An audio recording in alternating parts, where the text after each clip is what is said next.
Hey guys, Troy Francis here. Welcome to another stream on this wonderful channel, which is called The Dating Game with Troy Francis. Before we get into it, please do subscribe to the channel if you haven't already, and please do hit the notifications bell. We're nearly getting up there to 1,000 subscribers on this new channel now, which is very exciting because we want to take this one to the moon as we get through this dark, cold winter in the UK. And we get into spring and summer. And what we're going to be doing on here really is unpicking the dating scene and actually trying to give some actionable advice to people, okay? Away from all of the drama, away from all the red pill controversy, away from all of the Manosphere, Punch and Judy shit. We're actually going to be trying to figure out, okay, what's going on out there in terms of dating for guys and also for women as well. And what can we do to make it easier for you, or at least for you to get the kind of results that you want. If you don't know me, I've been a dating coach for the past 10 years. I've been on the scene of the PUA scene and dating and so on for probably almost 2 decades now. Active, as I say, professionally for the last 10 years. I've done YouTube. I go on podcasts like Rule Zero with Rollo Tomasi, as well as things like Fresh and Fit and Pearl when she was doing the pregame, and so on and so forth, Valuetainment, etc., etc. So I kind of had this career as being a dating coach, but also increasingly talking about the commentary around the issues. But I think for me, right, the key thing has to be, that we want to be actually providing some actionable advice as well. So subscribe to this channel. Get on my email list if you haven't. There's a link below for that in the description, so you can get actual email updates from me as well. And yeah, hit the notifications bell. And during this stream, if you've got questions or comments or anything you want to say, drop them into the chat and we'll deal with them as we go through. Okay, the audience is small on here, but it is growing, and we are starting to get more and more people into the chat, which is great to see. And Raging Tomato, good to see you. She's in here already, so fantastic to see you. Thanks very much for tuning in. So what we're going to be doing today is, having said all of that about actionable advice and drama and all that kind of stuff, what we're going to be doing today is diving straight in to some Manosphere drama by reacting to Brittany Venti, who has apparently, or she has, come out and had a go at me and Tiffany Fox about the intimacy course that we released earlier this year, the sex course that I released earlier this year with Tiffany. Okay, now Brittany Venti, if you don't know, is a kind of, I don't even really know what she is. She's a right-wing-ish internet figure who seems to basically have created a career by streaming on various platforms. I think she's banned from Twitch now, but she's on YouTube. She's obviously on X and different things. And increasingly just seems to be doing the classic thing of criticizing other content creators and using them to get clout for herself. And over the past sort of 9 months to a year, she's been absolutely obsessed with Pearl. And unsurprisingly so, because Pearl, as you know, is now at almost 2 million subscribers, I think. Now, Brittany Venti is by no means small. She's a pretty big content creator. She's got around 225,000 subscribers on her YouTube channel, and she's got big numbers on other platforms as well. So she's doing okay, but obviously she's no Pearl. And so it's unsurprising that she has made multiple videos slating Pearl, criticizing Pearl for this and for that, as well as other people like Rollo Tomasi. So there's been a big beef between her and Rollo Tomasi, the complexities of which we're going to touch on as we go into this, but it all gets a little bit tiring. And as I say, I mean, I'm kind of torn on all of this stuff, right? Because on the one hand, obviously I'm involved in the scene. You know, I know some of these people. I've never met Brittany Venti, but obviously I know Pearl, and obviously I know Tiffany Fox, who's also mentioned in this. I know Rollo Tomasi. I know like a bunch of these people. So I am sort of involved with it, and it's kind of interesting. And I know that you guys like to hear about it, and people really get off on all the drama and everything. So I've got that on one side, but on the other side, I kind of think it's all a bit of a waste of time, really, and we should be, focusing on the things that actually matter, which is like, how am I going to get more dates in 2024? How am I going to get with the girl that I really want in 2024? Or if you're a woman, you know, what am I going to do in order to make sure I don't screw up my life in 2024? Rather than focusing on all of this internet nonsense that kind of is just there for clicks and to make other people money.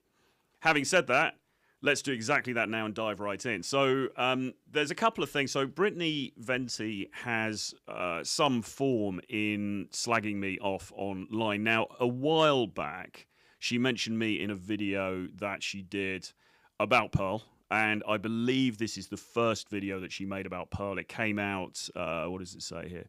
It came out last year, sort of mid last year. And it actually pertains to a video that I shot with Pearl and also with Ali Drummond, who's now called Ali D because she's married, who's another content creator. You may know her, the Fem Sapien, her channel's called. We shot a video way back in January last year when Ali was over here in the UK. And basically it was me going out with Pearl and with Ali into London. We went to a couple of stores. We got some clothes for Pearl to try on. She bought a few clothes. We came back to the studio here.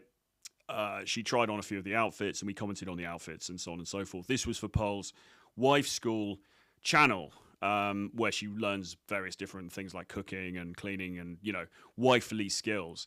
So I was on that video back then and it was kind of, well, we'll get into it. I'll tell you what, let's get into it. So what we're going to do now is we'll have a look at Brittany. And this is Brittany reacting to that video and slagging me off, basically, or slagging off my stylist skills. And this was actually brought to my attention at the time. I had a couple of people mentioning to me, oh, Brittany Venti's done this video about you, blah, blah, blah. And obviously I didn't bother watching it. And then somebody that I know in Miami quite a long time later said, oh, you know, Brittany Venti did that video about you, and she sent me a little clip of it, and I was like, okay, yeah, lol, lol, lol, whatever. I didn't really watch it. I didn't really react to it because, well, for the reasons that I've said, you know, I just think it's kind of, it's all kind of nonsense, really. But given that we're going to be reacting to this more recent video that Brittany has done, where she mentions me and Tiffany Fox and the sex course that we did, as well as, by the way, a load of trad women and the hypocrisy of some of the online trad women. So we're going to be talking about that as well. I thought I may as well lump in this first one that Brittany did, talking about when I was styling Pearl. So let's have a look at this now. So here we go. See if we do it like that, see how that is. So let's get into it.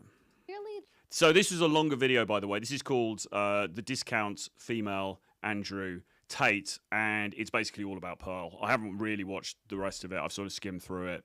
It's basically Brittany just slagging off Pearl for various things. But this is the section that she talks about me and my video. There is one thing that money cannot buy, and that thing is taste. This video is from Pearl's channel called Wife School. So that's obviously Pearl and that's Ali, and they are on the, I think that's the Elizabeth line, actually, going from Tottenham Court Road back to where Pearl's based in the east of the city. And yeah, so basically this was, I think, after we'd been on the shopping trip. I'd gone off to run a couple of errands. Pearl and Ali had were going back to Pearl's studio, and I went back then to meet up with them later. So this was in London, as I say, last January when we recorded this thing. First episode, she and Ali, known as Real Femme Sapien on YouTube, meet up to improve on Pearl's fashion, along with a male stylist who is supposed to be helping Pearl attract a husband by improving her outfit. And don't I look fantastic there? So, look, the first thing to say about this is I'm not actually a stylist. Okay, now I accept that the way that this was presented in this particular video that we made, maybe it came across like I was. I don't know the wording that Pearl put in the description for the video. But essentially, the reason I was there is because, obviously, firstly, I know Pearl. I am a dating coach, and I'm also, you know, a bachelor. I'm somebody who dates around, you know, had relationships with different women and so on and so forth. So the real reason why I'm here is not because I'm some kind of super skilled stylist, which Brittany has no scruples in pointing out in this video, but more to give a male perspective, and a male perspective from somebody who has experience in the current dating scene. Okay, so that's really my role here. It's not that I am a stylist or that I claim to be a great stylist or have any qualifications in that field, really. So in a sense, Brittany's right to call this out, but it's sort of a false premise because I'm not there as a stylist, as she claims. Anyway, I'm there as a guy who knows Pearl, who's trying to help her out. So let's take a look at some of the outfits he puts her in. Perfect for a night out on the town. Well, it is, isn't it? What's wrong with that? And by the way, look, it has to be said, Brittany Venti is not a stylist either. And it's a little bit pot calling the kettle black in a sense because she looks cool. I mean, she looks okay in the video that we're looking at now. She looks kind of okay in a lot of her videos, but I wouldn't say she's winning any prizes for her style either. I don't believe that she is a qualified stylist herself. I think she is a girl who takes care of her appearance and looks after herself, and okay, fine. But as we're going to see when we go through this, her qualifications in this area are not really any more than mine. And the whole purpose of this video, of course, is not really to criticize my styling or the outfits we put Pearl in or any of that stuff. She doesn't really care about any of that stuff at all. This is just a chance to have a pop at Pearl because A, probably she's jealous because Pearl's a lot bigger online, and B, you know, this is her game plan. This is her strategy. We see many content creators like this who exist only to slate other content creators so that they can create controversy around them and garner more views and grow their own channels, etc., etc., and make more money, make more ad revenue. That's what it really comes down to. All of this stuff, really, all it's about is ad revenue. It's not about helping women. It's not about criticizing me. It's not even really about criticizing Pearl or criticizing the message of Pearl. It's all about how can she make more money? How can she gain more eyeballs and make more money? And that's really all it is. And that's all any of this stuff is. And this is why I often say, you know, this entertainment side of the manosphere, yeah, it's kind of cool. You can sit and eat the popcorn and everything else. But ultimately, really, what we should all be doing is working on self-improvement and actually getting out into the real world, touching grass, having some real life experiences and not engaging with this nonsense. Anyway, let's carry on engaging with this nonsense. Beautiful for us. It's like... This dress looks like a trash bag. Well, no, it doesn't. It's fine to make an assertion in a sort of confident, catty voice, but that doesn't make it a fact. It doesn't look like a trash bag. It looks like a black dress. It's unflattering on her because it's showcasing her stomach, which is not what she should be highlighting. Well, actually, black is the most slimming color that you can have, as everybody knows, or everybody who knows anything about this knows. So actually, black is a very slimming color. It's a very good color to wear. For a start, it suits most people. And secondly, actually, it is very flattering to wear black because it draws attention away from the form, if you like. It's a very good silhouette. It's a very good sort of baseline to have to base an outfit on. Lighting. Not only that, but the black is washing her out, making her look very drained, especially considering the fact that she normally doesn't wear makeup. Well, I disagree with that. I think I look more drained. I think if anybody looks drained in this, I think I look more drained than Pearl. I mean, look at me. Look at the color I am. I'm wearing blue, by the way. I've got this nice blue suit on.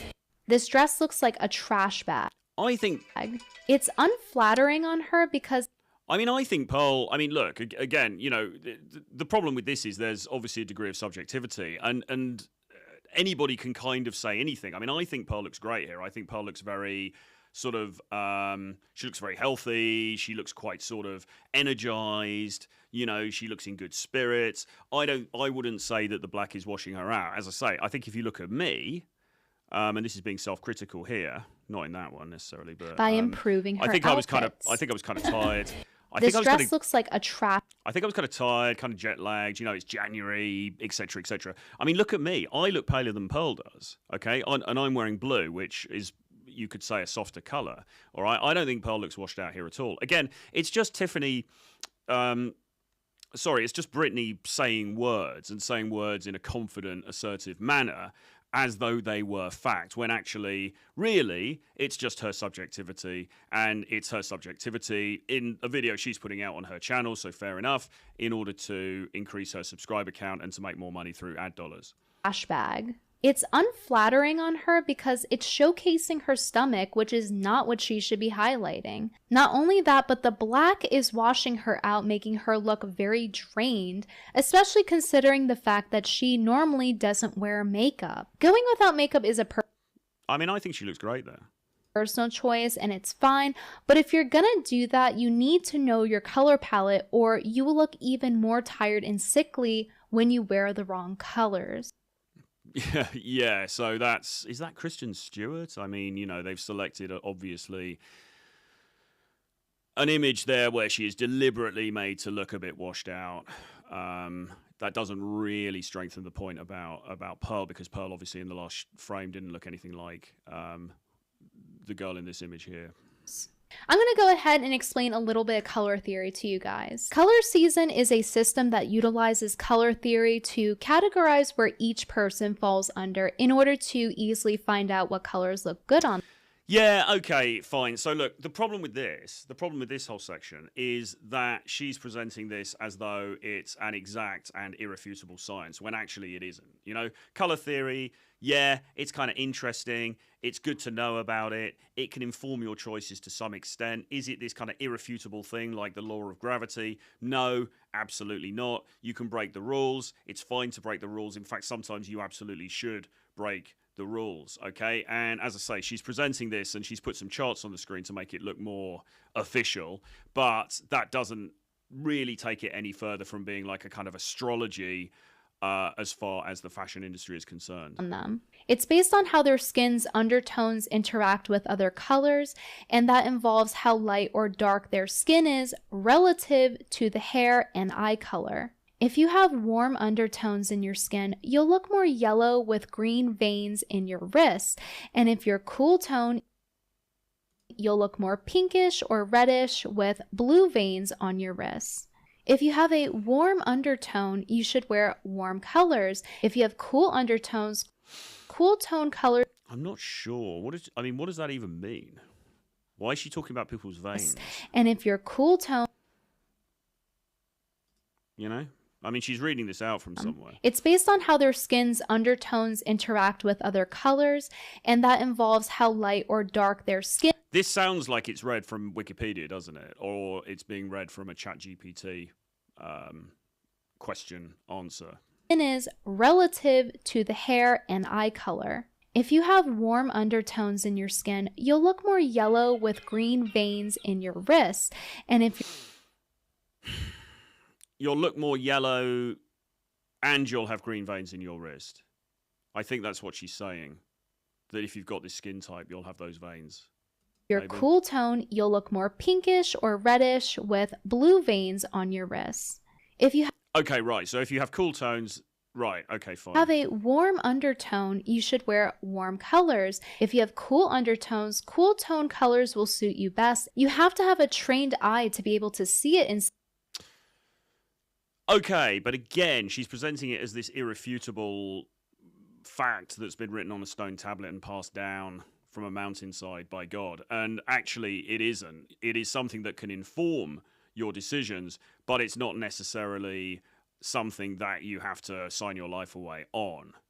Some cases, but Pearl is cool toned, as you can see with her pink flush in her skin. Pearl is either a light summer because of her cool tone coloration, or she would be a light spring because it's right next to light summer in the color wheel. It's a little hard to tell on the internet, but I know for sure she's on that side of the color wheel. If you look at someone, yeah, it's a little bit hard to tell on the internet, and interestingly, that is also something that Brittany doesn't address here, but the fact is that sometimes with these pictures, how it comes across on camera is not necessarily exactly how the person looks in real life. Now, you can say, okay, well, that's a massive get-out clause, that's a cope, whatever, but it is true, and Brittany herself acknowledges that it's kind of sometimes a little bit hard to tell on the internet. Now, I was here in the room, and I can tell you that Pearl looked great in these outfits, so again, maybe The lighting has an effect. You know, lighting has an effect on these things. Posture, where you're standing, where the light's coming from in the room. There's all of these different things. If we're now saying that it's a little bit hard to tell because this is on the internet and it's not in real life, then it kind of throws the whole argument about how bad these outfits were into question. And the first thing you see is their outfit's color instead of their own.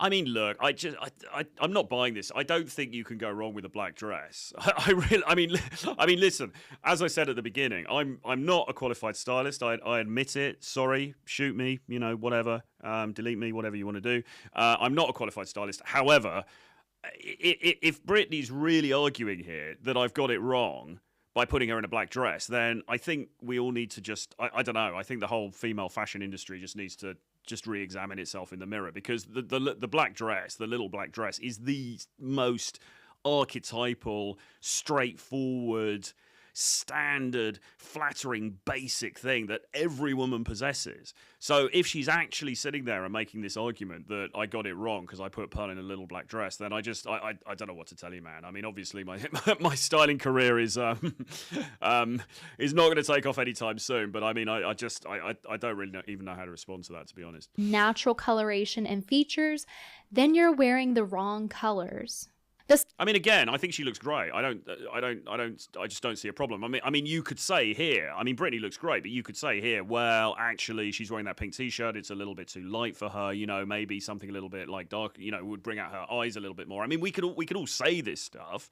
Whether it's true or not is another matter. That might be my subjective opinion. You know, that top that she's wearing, it looks a little bit light, to be honest. Wouldn't it be better? She's got nice green eyes. Wouldn't it be better if she wore something a little bit darker to bring out that feature, to accentuate that great feature? Why has she not done that? Did she not think about that before going onto camera to make this video, for example? Stylist doesn't apply this knowledge or even utilize basic color theory, and instead... Well, basic color theory, as I said, is useful, interesting. Is it irrefutable? No. Is it something that you have to adhere to on pain of death? No. Is a little black dress an outrageous choice to put a young woman in to make her look attractive? No. On what planet is that a controversial choice? Not this planet. He takes her to a cheap, fast fashion store like Zara. Here we go. Jesus Christ. Now she's slating Zara. I mean, look, so I actually work with a female stylist who's based in Poland. I work with a Ukrainian lady called Anna. If you go to my other channel, you'll be able to see an interview I did with her just before Christmas, Anna Sukina. She is an expert on color palettes. She does understand all this stuff. She is a male stylist as well as working with women. And a lot of the time she will go to Zara, actually, and she'll take clients to Zara, both men and women. Now, for me personally, and look, as I said, I'm not a stylist. I'm not claiming to be some fashion expert here, but I think I can look pretty good. You know, I think I look pretty dapper. I have a variety of different stores and places where I go to get clothes. This jacket was made for me. It's part of a suit that was tailored for me. So it's got this crazy green lining because I asked them to put green lining in it because I was copying the guy from Depeche Mode. As it happens, this shirt is actually from Zara. Now, I think Zara is a very good choice for budget fashion. Generally speaking, their stuff is stylish. It's nicely not put together. It's nicely the cut of it is generally good. The cut of it certainly for me suits me very well.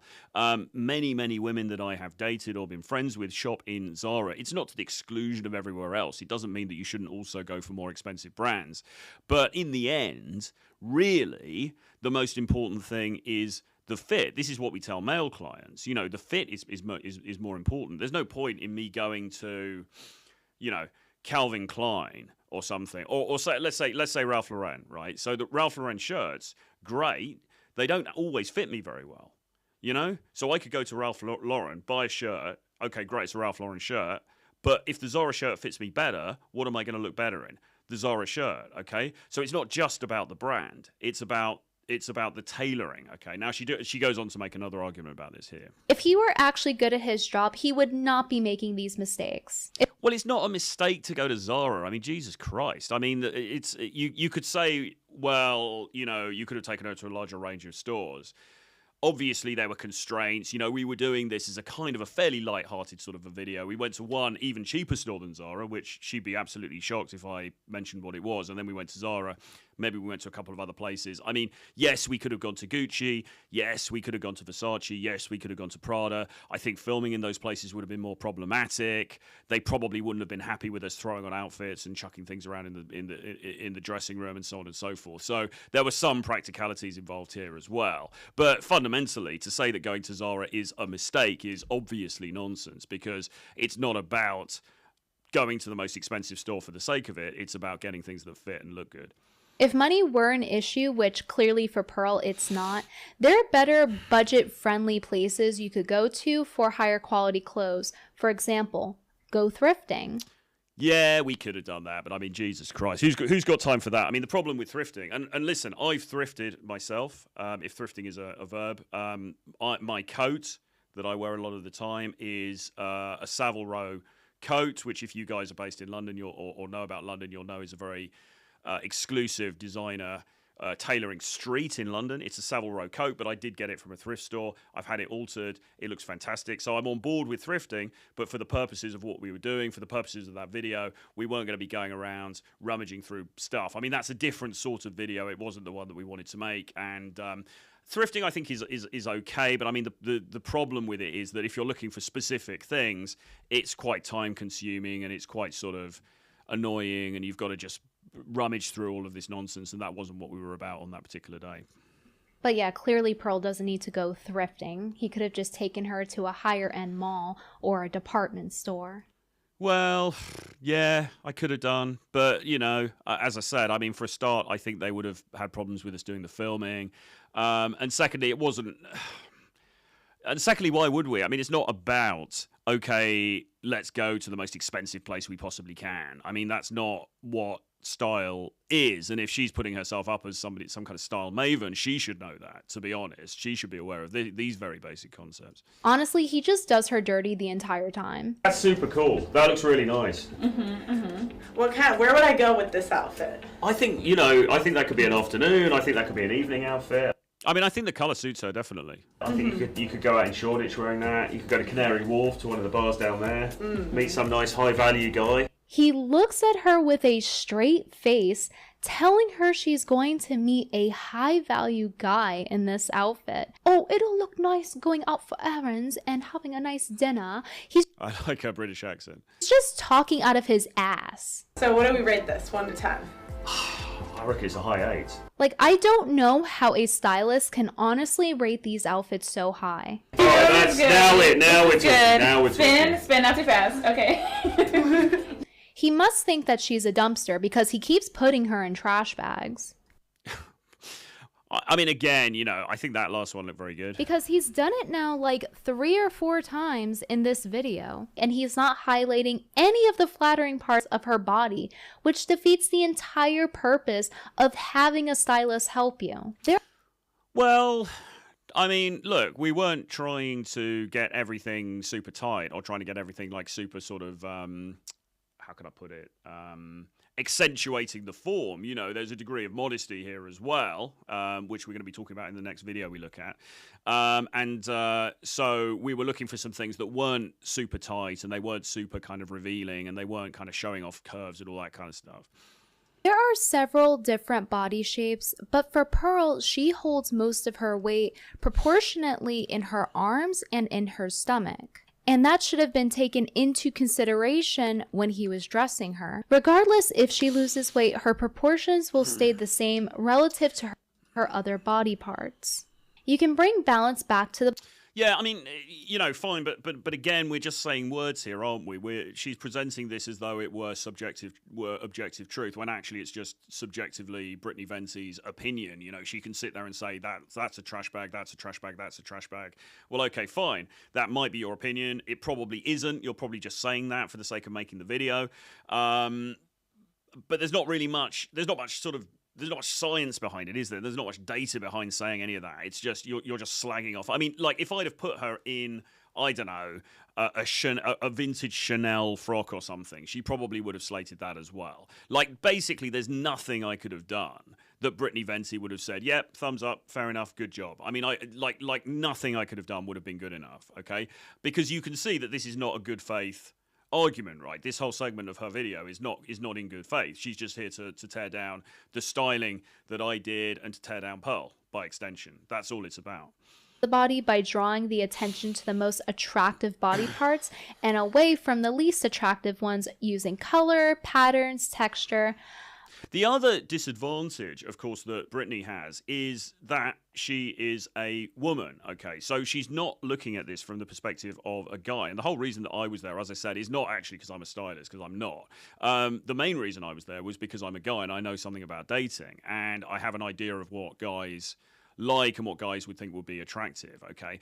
And Brittany, for all of her articulacy and her, obviously, you know, taking care of her own appearance and so on and so forth, she isn't a dude, all right?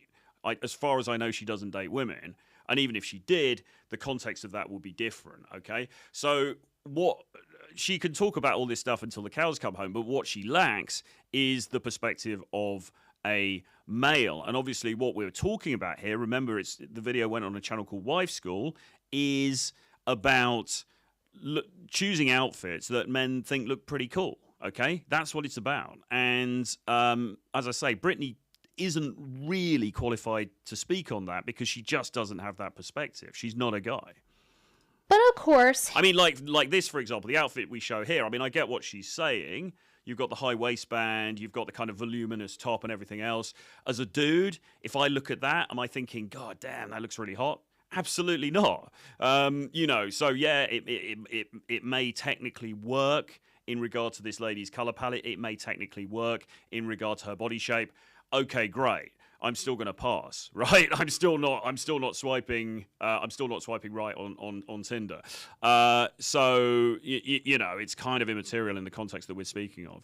he would know that if he actually knew what the hell he was doing as a stylist. It is honestly just so frustrating watching him not look smacks her. In this outfit, the skirt.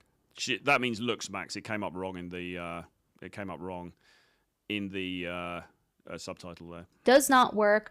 Pearl could have put on some jeans with a wider cut at the bottom to balance her upper, heavier half, or she could have put on a skirt that was A-line, high-waisted, and above the knee, but in middle of the thigh, not too short. Would have done the trick to bring attention to her legs and away from her stomach. I'm pulling in the back because it's too big. That is, though, size aside, that's pretty cool, but that is proper, like, New Year's Eve party type. Yes. Should I wear it for New Year's Eve? Get it fitted? Or Yeah. You see how he literally highlights her stomach with bright green sparkles? I can't take this anymore. And then he has the audacity. He must have got it from Pearl. The audacity to suggest for her to tailor a Zara dress that won't survive one wash. Well, it wasn't me, was it, though, Brittany? If you listen to the video, it was Pearl who suggested that she get it tailored, and then I said, yeah, why not? Now, actually, the reality of this is that you can get things from a store like Zara tailored. For example, I've got a pair of trousers that I bought in Zara probably 3 years ago, maybe 4 years ago. And I really like the trousers, but the fit was just not very good. Generally speaking, the Zara stuff, for me, works very well. You know, like generally speaking, the fit's pretty good. This particular pair of trousers, too wide, too baggy. I like the pattern, but I wasn't feeling the fit. So I took them to a tailor. So I've got a couple of tailors in London. I've got one who just makes things from scratch. So like suits and stuff like that. They make the suits. And then I've got these other people that I go to if I want to get alterations done, okay? And so if I buy a jacket or a shirt or trousers or whatever, and there's something slightly out in terms of the fit, I'll take them to them and get them to do the alteration. So I took these trousers to the tailor, and by the way, if you're watching this, you're a dude or a woman, and you know, this is, I think, is some good advice, because you can buy from a relatively inexpensive store like Zara. I took these trousers along, they measured me up, they retailored them, or they took them in, so that the fit is now a lot better. And now they're basically my favorite trousers. I mean, they're fantastic. Like, the fit is so good. They're really comfortable. I think they look great. And I wear them the whole time, and they haven't fallen apart. Okay, so it's a little bit of a myth. Now, the whole misconception that, okay, I'm going to buy Saint Laurent and it's not going to fall apart in 3 days, and if I buy Zara, it's going to fall apart in 3 days, is wrong, because as we know, actually, all this stuff is made in the same factories anyway. I had a girlfriend who used to work for Saint Laurent. And, you know, basically she would tell me what happened behind the scenes there. I mean, if you look at a lot of these designer companies, what you find is that in terms of actually the way the clothing is put together, it's not substantially different to what you get in the high street. And this is the big, you know, the big flaw in Brittany's argument, and the big flaw in the understanding around this issue, really. You know, it's not about, and I repeat, it's not about going for the most expensive item just for the sake of it, okay? Because as I said before, I could buy a jacket from, you know, I could buy a Tom Ford jacket, but if the shoulders are too big, if it's too baggy around the arms, if it's too long, if it doesn't fit very well around the chest, then it's still going to look crap. I could buy a jacket for, you know, $100 in Zara, and it fits really well in those areas, and it looks great. Okay, so you've got to think about the end result, not just the brand, not just where it came from. And the idea that you can't tailor something that comes from a high street store is incorrect. You absolutely can. As long as you look after it, it should last you for a decent amount of time. And listen as well, I mean, I've bought designer stuff, and it's been good for a few seasons, and then it's fallen apart anyway. So it's not this sort of like definite thing where, okay, just spend more money and it's going to last you longer. It just doesn't work like that, unfortunately. I wish it did, but it doesn't. Literally go watch a fashion channel. Go watch Ali Art on YouTube, and I think I'll skip that. then come back to us when you actually know how to do your job. And it's not just her frumpy style that's preventing her from looks maxing. It's also her presentation with her hair. She's not bothering to style it, and many people are even commenting about it under her TikTok. Okay, well, so then she goes on to move off of my wonderful styling skills and move on to just slating Pearl generally, which again, as I say, is what the whole thing was about anyway. I mean, I could probably have done anything, right? I could have put her, you know, she's got this whole bee in her bonnet about the fact that I was going to these, you know, like Zara and these budget stores. Okay, fine. But, you know, how much money do we want to put down that if I'd have taken her to Armani or if I'd have taken her to Prada and we'd have tried outfits on there, Brittany would have just found ways to slag off those as well. I think it's very likely that she would have done, because I think the agenda is clear. It's not about being fair and balanced. It's about tearing down Pearl, because that was the purpose of the video, because she wants to attract viewers, because Pearl's got a big audience, and she wants to make ad dollars off the back of that. So that's my feeling on all of that. I mean, listen, Brittany, if you do happen to see this, as I say, I'm not a stylist. I take it on board. I won't be offering you my styling skills. You know, you look very good in your videos. I wouldn't, and this is actually why, for male clients who I work with, I have actually done some fashion presentations before. I've got a fashion presentation I put together, which I've given out on private calls with people. I do give people bits of advice, but I always do stop at the point of saying, listen, I'm not a stylist.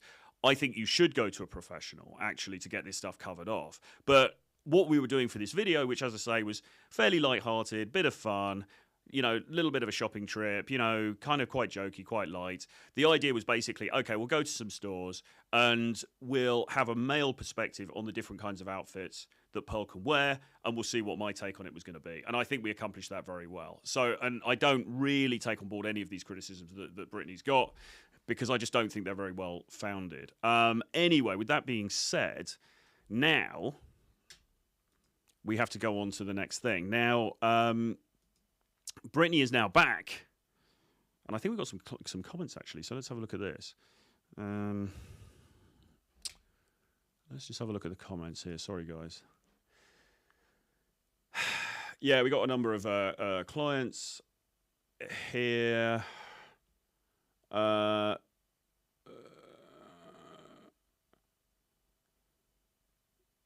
Okay, so Raging Tomato is agreeing with Brittany on this one. The cut is not good. Certainly black works to slim, but not if you wear the wrong cut. She needs to brush her hair, blah, blah, blah. That's Megan Fox. Who's Megan Fox? What, Brittany Venti?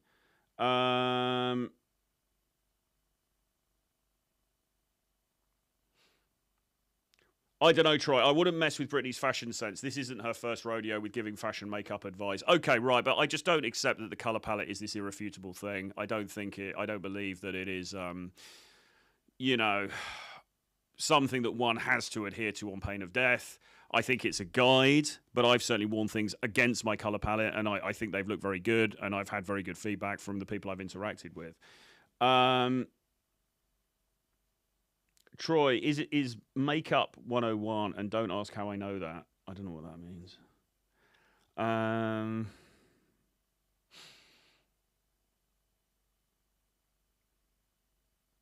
Brittany Venti is a troll. Yeah, of course.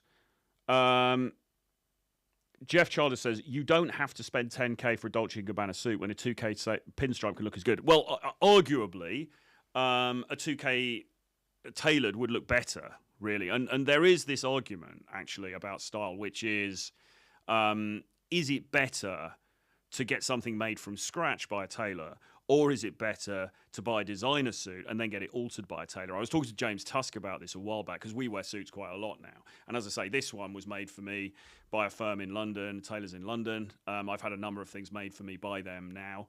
Very happy with all of them, and I'll continue to go to them. But there is this sort of thing of like, well, but what I could do is, you know, I could buy a Tom Ford suit, or I could buy like an Armani suit or something, and then I could get it altered.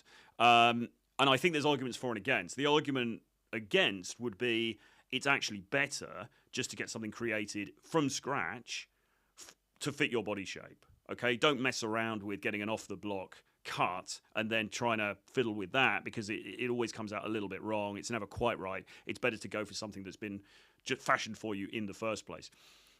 The counter argument to that is, well, look, I mean, if you go to a top fashion brand like one of the Italian brands I mentioned, they know what they're doing. It's going to be very high quality material. Theoretically, although I don't fully buy this, but theoretically, the construction is going to be good in the first place anyway, and then you just have a few tweaks and it looks great.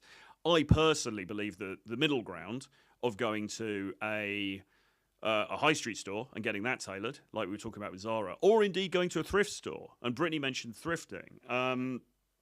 I think actually, now there was a pickup guy called Christian McQueen some years ago who was quite big on Twitter. He's disappeared now. He's doing something else, I think. But his advice to young guys was always buy suits. You can go to a thrift store, buy secondhand suits, get them tailored, and you'll look absolutely fly. And, you know, no one's going to know the difference. No one's going to know that you didn't spend a huge amount of money on it, okay? I think that's pretty good advice as well. I also do actually quite like thrifting, right? You know, there's some very good stores in London. There's some good places around Notting Hill. I bought a number of things from, you know, including that coat I mentioned. I've got a really nice double-breasted jacket I bought in there. I've got a Dior jacket I bought in there that I got remade on Savile Row. So I think you can definitely do these things. But in the end, what it really comes down to is the fit. Okay, does it fit well or not? And that's where the issue of price becomes slightly secondary, because if you can go to a store like Zara and the stuff just fits you really well, you're going to look good in that stuff. I mean, like the Zara t-shirts, for example, the slim fit Zara t-shirts, simple ones in black, white, and blue. They fit me really well. I mean, not that you tailor a t-shirt, but, you know, they fit me really well. I can just go in there, buy them. It's reliable. I stick it on. It looks really fucking good, okay? No messing around. If the stuff from that particular brand suits you, just go with that. You know, I could go to a more expensive store. You know, I could be going to Calvin Klein, or I could be going to, I don't know, whoever else does t-shirts really, like, you know, Saint Laurent or whatever, buying t-shirts from there. But why bother? You know, because as I say, in the end, it's the fit. It's not the fact you bought it from a certain designer.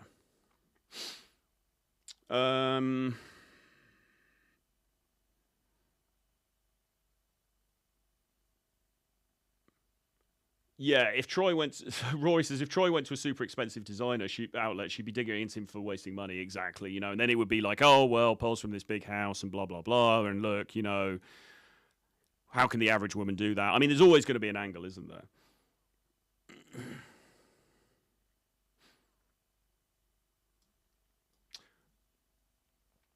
I mean, look, so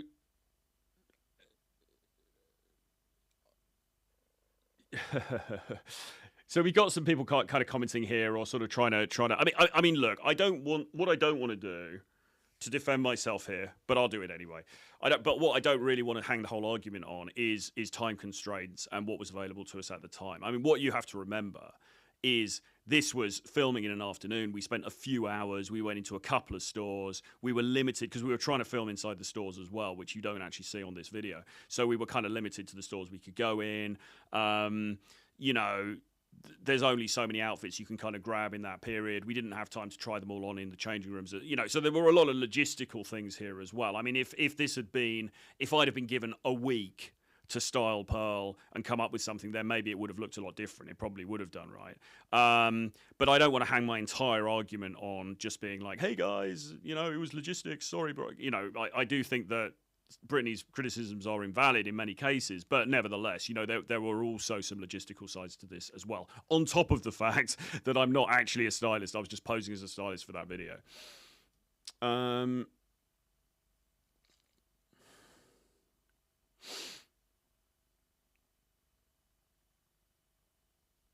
So Raging Tomato's really going for me now. Stop defending Troy, you're making it worse. No, I stand by it. I think the outfits look great. I think you're all wrong.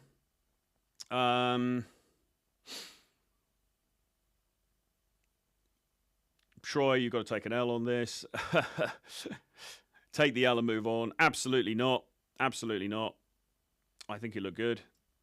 And particularly as well, like, you know, the other, so we had the sort of the well-fitting black dress, and Brittany kicks in and she's like, no, it looks like a trash bag. And then we had the other dresses, which were a little bit more, well, they were less figure hugging. You know, they were a little bit more sort of, what do you call it? You know, modest or whatever, right? And then Brittany was like, oh, no, they look like a trash bag as well. And it's like, well, you know, we're trying to go for something that's a little bit less slutty, basically. We're trying to go for something that's a little bit less sort of Saturday night out on the town, okay? You can't say that everything looks like a trash bag without validating that in some way. I mean, I think particularly the later outfits that we saw Pearl wearing that were a little bit, as I say, less figure-hugging, I think they look great. I think they look really good. I don't see what the problem is, dudes. And by the way, you know, I've dated girls I've dated very, very fashionable women. I've dated women who work in fashion. I know what I'm looking for. You know, I know what I'm looking at as far as women's. You know, as I say, I may not be a stylist, but I do know what looks good on girls. Quite a lot of comments on this one. Jesus.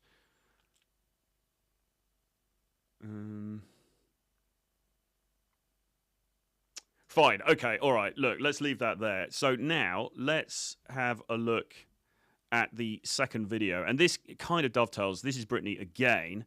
And this time she is talking about, I think, what's been dubbed Cakegate, which is this whole thing about TRADS, this trad woman who was photographed, basically photographed making a cake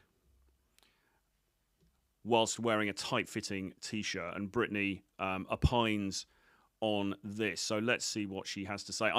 So my bit is a little bit further into this, but I'm gonna play this from the beginning so we've got some context. I probably won't do the entire video for reasons that will become apparent, but we'll listen to the first bit of it anyway. There has been a disturbance within the Christian conservative ecosystem.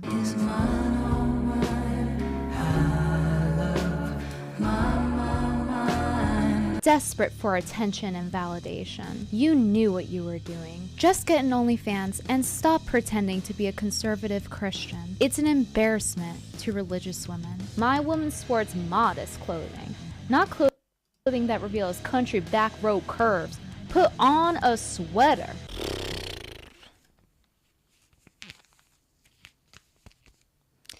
Well, this is all it takes now to be witch hunted. Isabella I mean, you know, this whole thing is just so unbelievable. I mean, unbelievable in the sense that people are talking seriously about this, but we're going to have to get into this for the purposes of the video.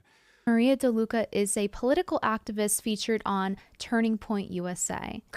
So Turning Point USA, if you remember, our right-wing friends who platformed that guy who was saying that you should have kids even if you can't afford it, and all those crazy loons who were talking about why you should put yourself into penury and destitution and wife up the first woman you see just so that you can knock out a few sprogs.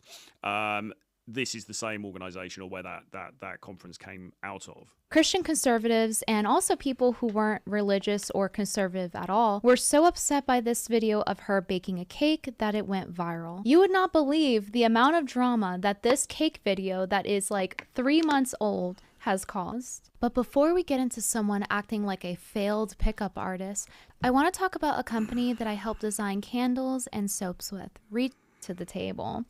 Eats with People Shop, and feel free if he is a baseball player that has some tweets with people that are in these spaces. He says that this catfight between Isabella and Rachel Wilson is proof that most today's women even know their sexuality is all they bring to the table, complete with a desperate need for attention, crippling debt, drama, delusional self-worth, and a complete lack of accountability. So keep in mind with Aubrey's tweet here that he says to Isabella, the cake girl, that she is desperate for attention. He is the one complaining about her not being modest.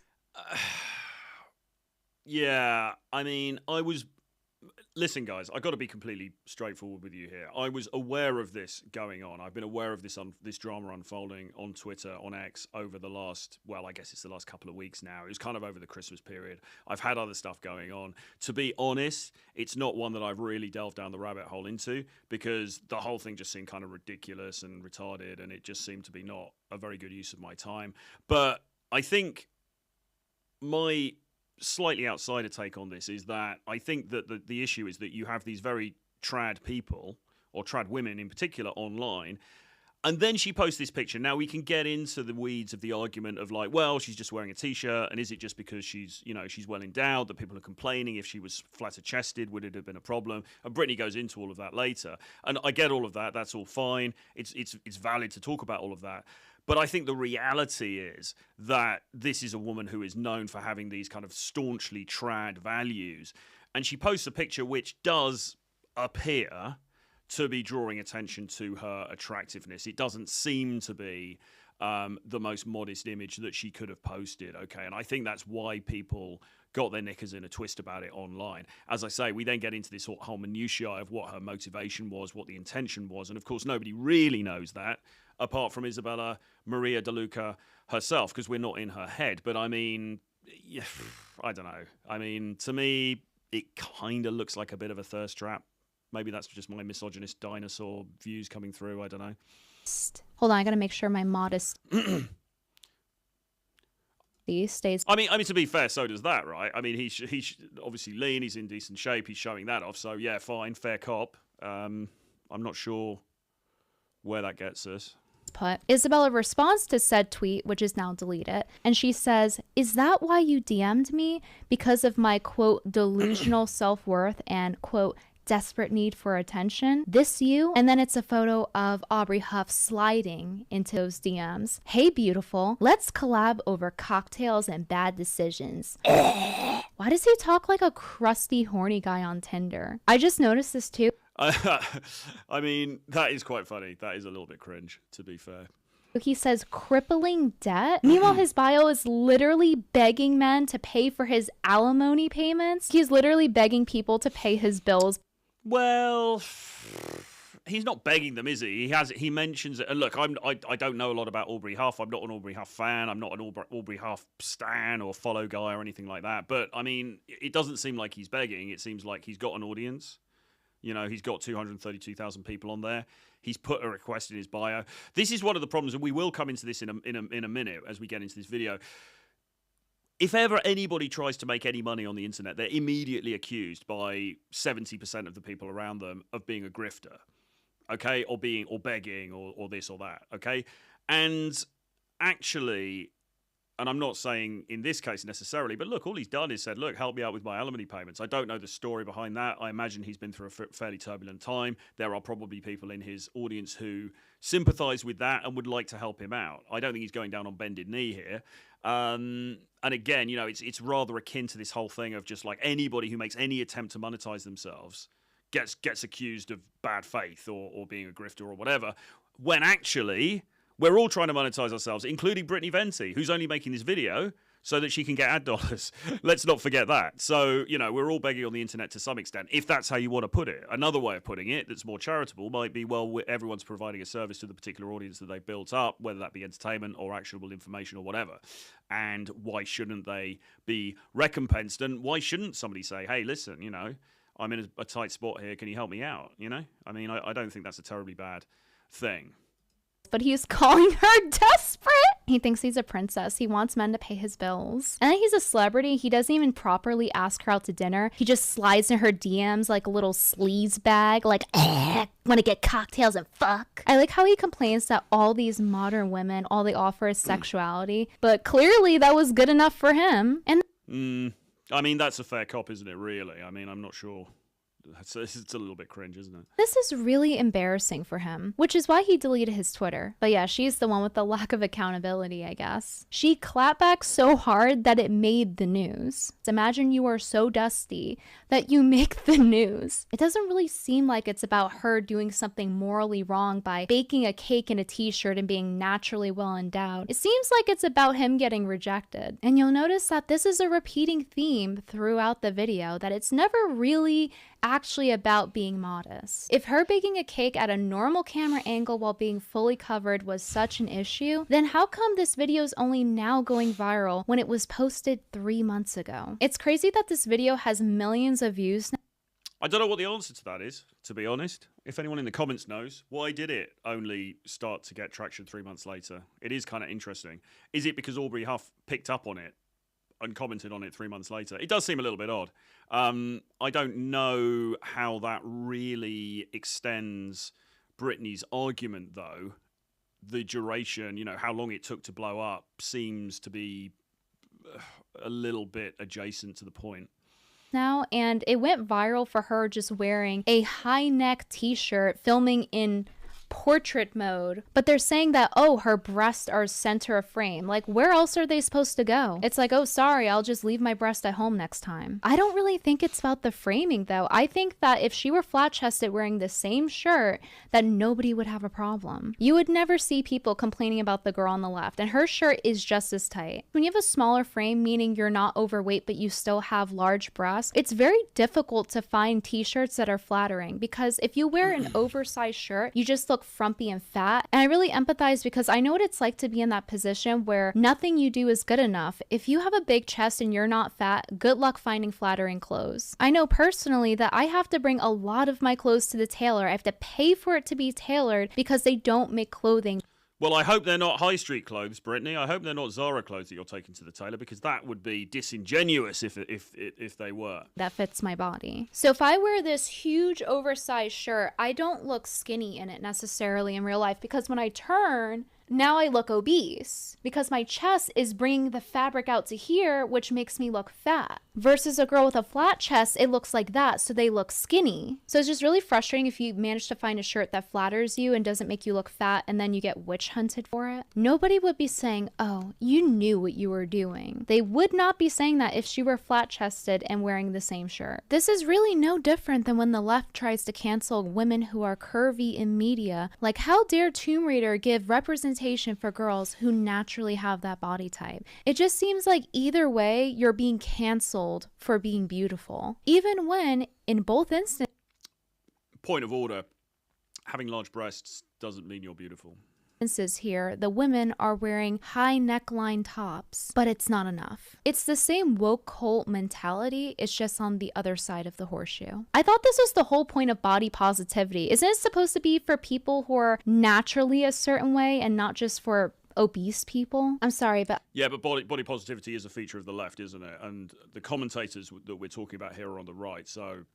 they're not really, I would imagine, adhering to the doctrine of body positivity. I fail to see how this conflicts with Christianity. She's wearing something that you would probably wear to church. I think people are just projecting and thinking she's focusing on her boobs, when in actuality, it's them focusing on her chest. Because again, if we took the same exact framing here, but we put this girl in it, nobody would have a problem with the framing. So this is where things get interesting. Grandma Tomasi enters the fight. I am not red pill adjacent. I am in the red pill. I am the father of the red pill. You call yourself the godfather of the red pill. I call myself the godfather of the manosphere, okay? Other people have called me that. Okay, great. That's very... Do you understand? Okay. The grandmother of the red pill has something to say about a woman baking a cake in her kitchen, and it's women's only real agency is their sexuality. And Grandma Tomasi replies to a video of a girl making food in a bikini saying, no cross necklace. So that's his point of contention, her wearing a fitted t-shirt and wearing a cross while baking a cake. And that's really interesting considering he has no problem with this woman wearing a bikini and a cross, using her to promote his brand. No problem with them wearing a cross with cleavage in a bikini and them Yeah, look, it's a nice gotcha, but I think the issue here is what the individual is trying to communicate. It seems like Isabella with the cake video or photograph is attempting to communicate an image of saintliness and domesticity and godliness and being good, wholesome wife material. I don't think that's what this woman here, as lovely as I'm sure she is trying to communicate. So it is the perceived hypocrisy of the cake image that people are taking issue with. Okay, so it's not quite correct to compare it to this image where we don't see that same hypocrisy. This woman seems to be just somebody who's at a pool party having fun. She doesn't appear to be trying to present herself in a different way. Now, the issue of whether Isabella the cake lady was being hypocritical with that image or not is the thing that's in contention. But I don't think it's a fair comparison to just pull out this picture of Rollo with this girl, I'm guessing in Vegas or Miami or something, you know, who isn't, it would seem, trying to promote that trad wife image in this picture. Posting it on social media for everyone to see for attention then. You know, the cross necklace doesn't matter so long as it benefits them. These modern women are just grifters showing their tits and wearing cross necklaces until you can take a photo with them. So I don't really think it's about Grandma Tomasi hating these grifter sluts. I quite like her backdrop, actually. I was nearly going to get one like that, just incidentally. Maybe I still will. I was going to get like a sort of a, what do you call it? I was looking on Amazon for like Chinese kind of screens, you know, like room dividers. It looks like she's got one of them. It's quite cool. I think it's about the control. The Manosphere doesn't hate sluts. They hate inaccessible sluts. They're okay with you being a slut so long as they profit from it. These Manosphere commentators and podcasts where their whole premise is to make fun of and dunk on modern women for being sluts and going on OnlyFans, and then they're profiting off of it, basing their entire brand off of them after they dunk on them for doing the same thing. So long as they can put your OnlyFans photos in their thumbnails to promote their YouTube channels. When I went on the Whatever podcast, they chose to use a photo of me that was from like 7 years ago. They went out of their way to use the most provocative photo that they could find of me. Meanwhile, I have dozens. I mean, that's... I mean, we're talking about fashion sense. I mean, listen, I'm sorry. I know this is a long time ago. They can put your OnlyFans photos in their thumbnails to promote their YouTube channels. When I went on the Whatever podcast, they chose to use a photo of me that was from like 7 years ago. They went out of their way to use the most provocative photo that they could find of me. Meanwhile, Yeah, as I say, I mean, if we're looking at fashion sense, I mean, that's not looking too good. I accept, though, she says it's a 7-year-old photograph. Okay, fine. Blah, blah, blah. But those who are in glass houses should not throw stones. Who's on the right, they chose an old photo of her as well. And then they decided to Photoshop her bikini pink, just so it would get more attention. That's what I mean when I say they go out of their way to find the most provocative photo possible of the girls they have on, and then insult them for doing the same thing. So long as the Manosphere... Right, okay, look, there's a lot to unpick here. Do they insult them? Well, she's kind of right. I mean, overall, you can see the point that she's making. Because, yes, these shows do get attractive women on them. The women do often dress provocatively when they come on those shows. And that is often reflected on the thumbnails for those shows, and that's why they get such massive audiences, etc., because sex sells. And so perhaps there is a bit of a tension there between the purported reason for the show, which is to say, hey, stop doing that, and the manner in which the show is promoted, which is having a picture of a sexy girl. So you can see the tension that she's referring to there. However, when you actually watch a lot of these shows, I don't watch whatever very frequently, so I can't speak for that in quite the same way. But certainly when you watch things like Fresh and Fit, and when you watch Pearl when she was doing the pre-game, actually, the tenor of a lot of the show is not just you are a 304. It's more, are the choices that you are making as a woman at this point in your life really congruent with the outcome that you want to achieve in your wider life, okay?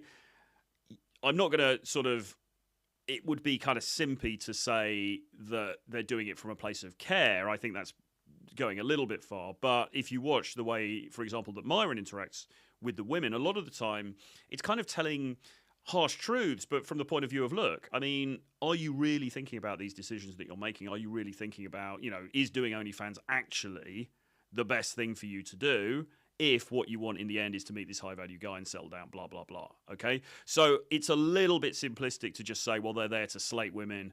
The shows are there to slate women, and then they use those same women to promote the shows. I mean, you can see her point, but actually, you know, really the idea of these shows initially was to get people around the table and have a conversation about these things and to kind of try to sort of educate each other, really, you know. And this is why I think there's a lot of positivity still in the space, because, you know, you get men talking to women and saying, listen, this is how this is coming across. This is what high-value guys are going to think.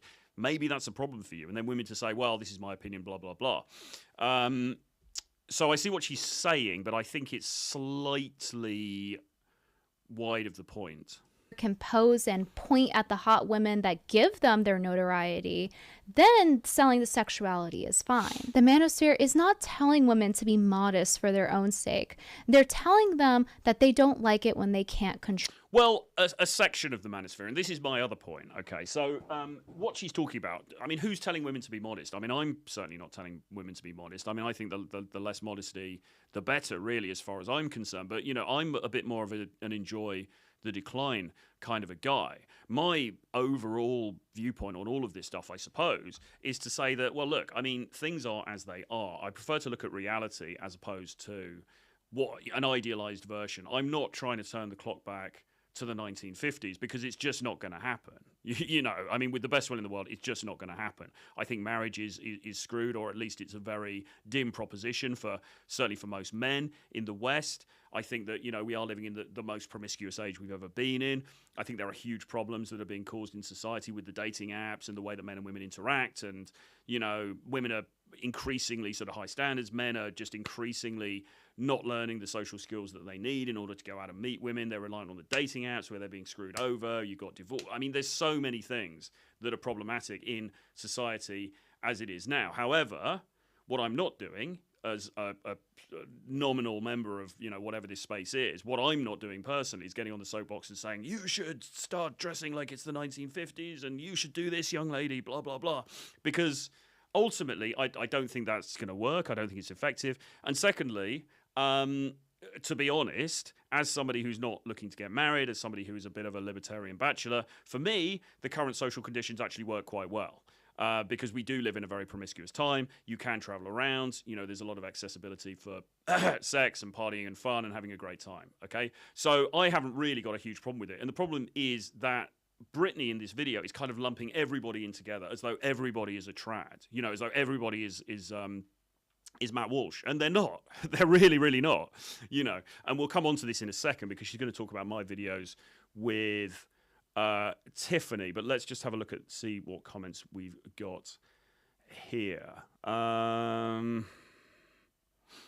Whatever men do, Electrolux says, just don't simp for women. That's when men lose. Don't simp. True. Poor Brittany having to tailor her clothes.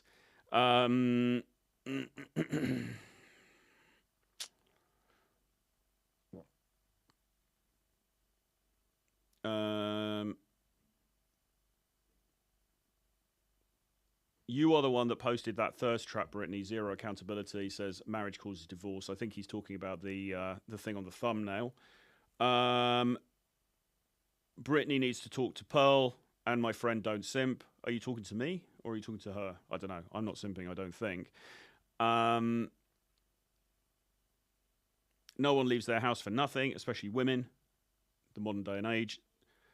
These 304s need to be shamed into good behavior. Yeah, well, look, I mean, I'm not unsympathetic, but is it going to work? Is it going to work? I mean, the Conservatives say it will. I mean, Andrew Wilson, who she features in this video later, says it will. So shaming works. Does it? I mean, it would have to be societally, it would have to be so widespread within society for it to work. And it just isn't. You know, there's a group of angry people on the internet, on a very small corner of the internet, who argue about this stuff day and night, and they're trying to shame women. But the majority of society isn't. It's just not widespread enough. Now, you could say, well, we need to spread the message and blah, blah, blah. I just can't see it happening, man. I'm just a pragmatist, you know? And this is why we talk about enjoy the decline. I'm half joking when I say it, but the reality is, I think sometimes you have to look at the world as it is. You have to look at the playing field that you've got and think, okay, how do I get the best for myself? How do I get the best outcomes that I can get in this world? And disregarding everything else, you know, I just think that's a better way to be, which is why I've always taught like dating skills, because in the end, it's like, okay, well, things are pretty screwed. Women do have very high standards. Men find it very, very difficult, especially if they don't have, you know, high status. So what can those guys do? What are the strategies that they can employ? And for women, it's like, okay, well, look, maybe you want to meet this high value guy. You know, you want to have your fun, you want to do this and that, but you also kind of ultimately want to have a family and settle down. So what are the best strategies for you? I think that's what we need to be concentrating on, not trying to turn the clock back by shaming people, you know, in a way that's probably never going to gain critical mass. I tell them to be modest if they're wanting a certain outcome. Yeah, I think that's true. You know, I think that's true. And I did a video yesterday on here where I was talking about the reason, you know, dumb mistakes women make in dating. And I was sort of saying, you know, you basically, you know, limit your time on Instagram and all this kind of stuff. But I'm not enforcing that as a law. I'm not trying to be like, no, get off Instagram, you know, or do this or do that. Don't have TikTok. People can do what they want to do. I mean, I interviewed a girl who has OnlyFans, Eva. We had Eva Generosi on here before Christmas. She has OnlyFans, she's doing adult movies, whatever. You know, I'm not going to tell her not to do that. She can do what she wants to do. It's just about being aware of the possible ramifications of that. And we did talk about that in that interview, you know? I talked to Eva and I said, well, now the thing with her is, at the moment, she's got a boyfriend who's also working in the adult industry and they seem to be happy and they're having a kind of semi-open thing and blah, blah, blah. That seems to be working for her at the moment. Now, you can argue, well, how long is that going to last and what's her future going to look like and all of that. But in the end, you know, people have to live their own lives, in my view. And people will then say to me, well, you're simping. You know, I go on Fresh and Fit. And I'm surrounded by these girls who are like, they're covered in tattoos and they're doing OnlyFans and stuff. And I'm not yelling at them like other people do. And it's not because I'm simping. It's just because I'm kind of a libertarian, right? I'm kind of like, well, you know, do that if you want to do that, but just be aware of the consequences. You do that, and I'm going to do the things that I want to do in order to get the life that I want, which is basically to be, you know, a guy in his 40s who's going around and having a good dating life and enjoying the fruits of this wonderful existence for the brief time that I'm on this planet. I'm more of an individualist than a lot of these other people. I think that's the issue here.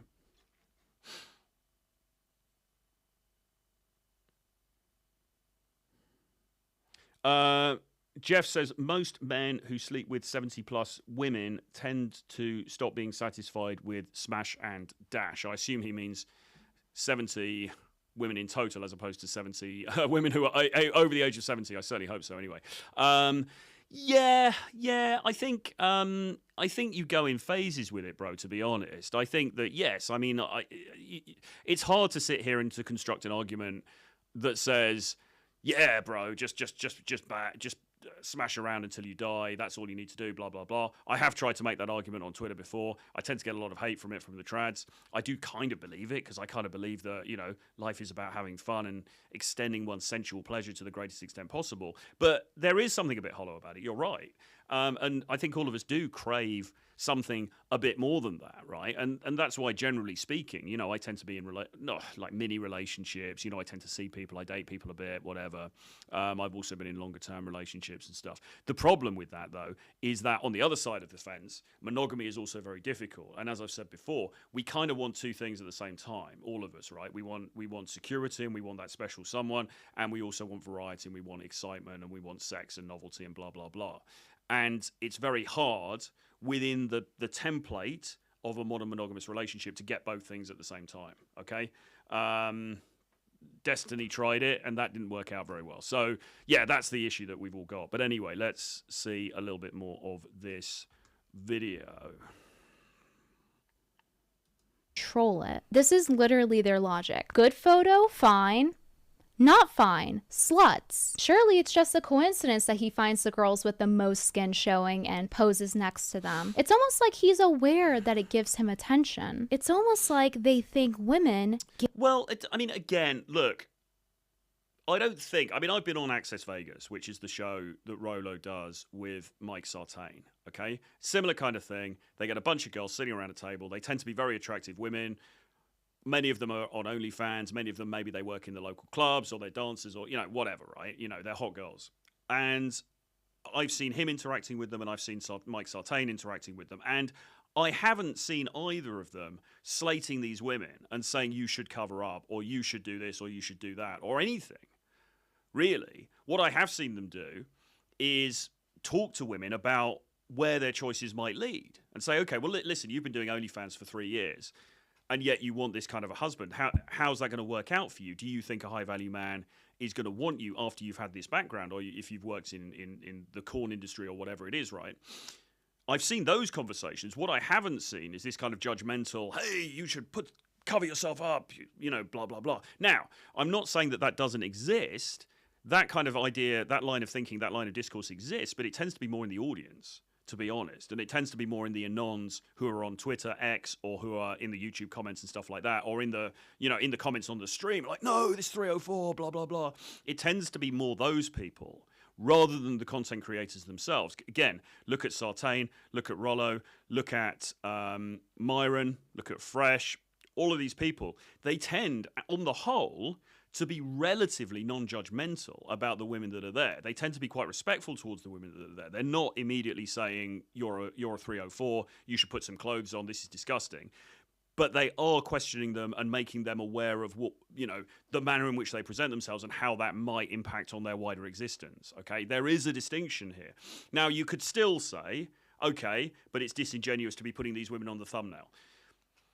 Well, shoot me. What are you going to do? I mean, yeah, I can see the point that you're making, but the truth of the matter is sex sells. We all know that. We all need to get clicks. They would perhaps argue, and I don't want to put words in anyone's mouth, but perhaps an argument that could be made is to say, well, look, we want people to be aware of this content. We want people to watch this content. So even though it does somewhat go against the overall principle, we're going to put these sexy images on the thumbnails anyway, because that's the best way to draw attention to this. So at least then we can start having a serious conversation about these issues and maybe educate some people and maybe help some people with their lives in a way that otherwise they wouldn't have been helped. give them value, pointing at them like, ooh, look what I got, guys. Watch my podcast, buy my book. Men attention seeking, just fine. Men attention seeking with sluts, also fine. Sluts attention seeking, no, bad. Well, again, I've not really got a big problem myself if a girl chooses to do OnlyFans. I had Eva on here. Brittany would accuse me of doing the same thing. We had Eva on here. We had her on the thumbnail.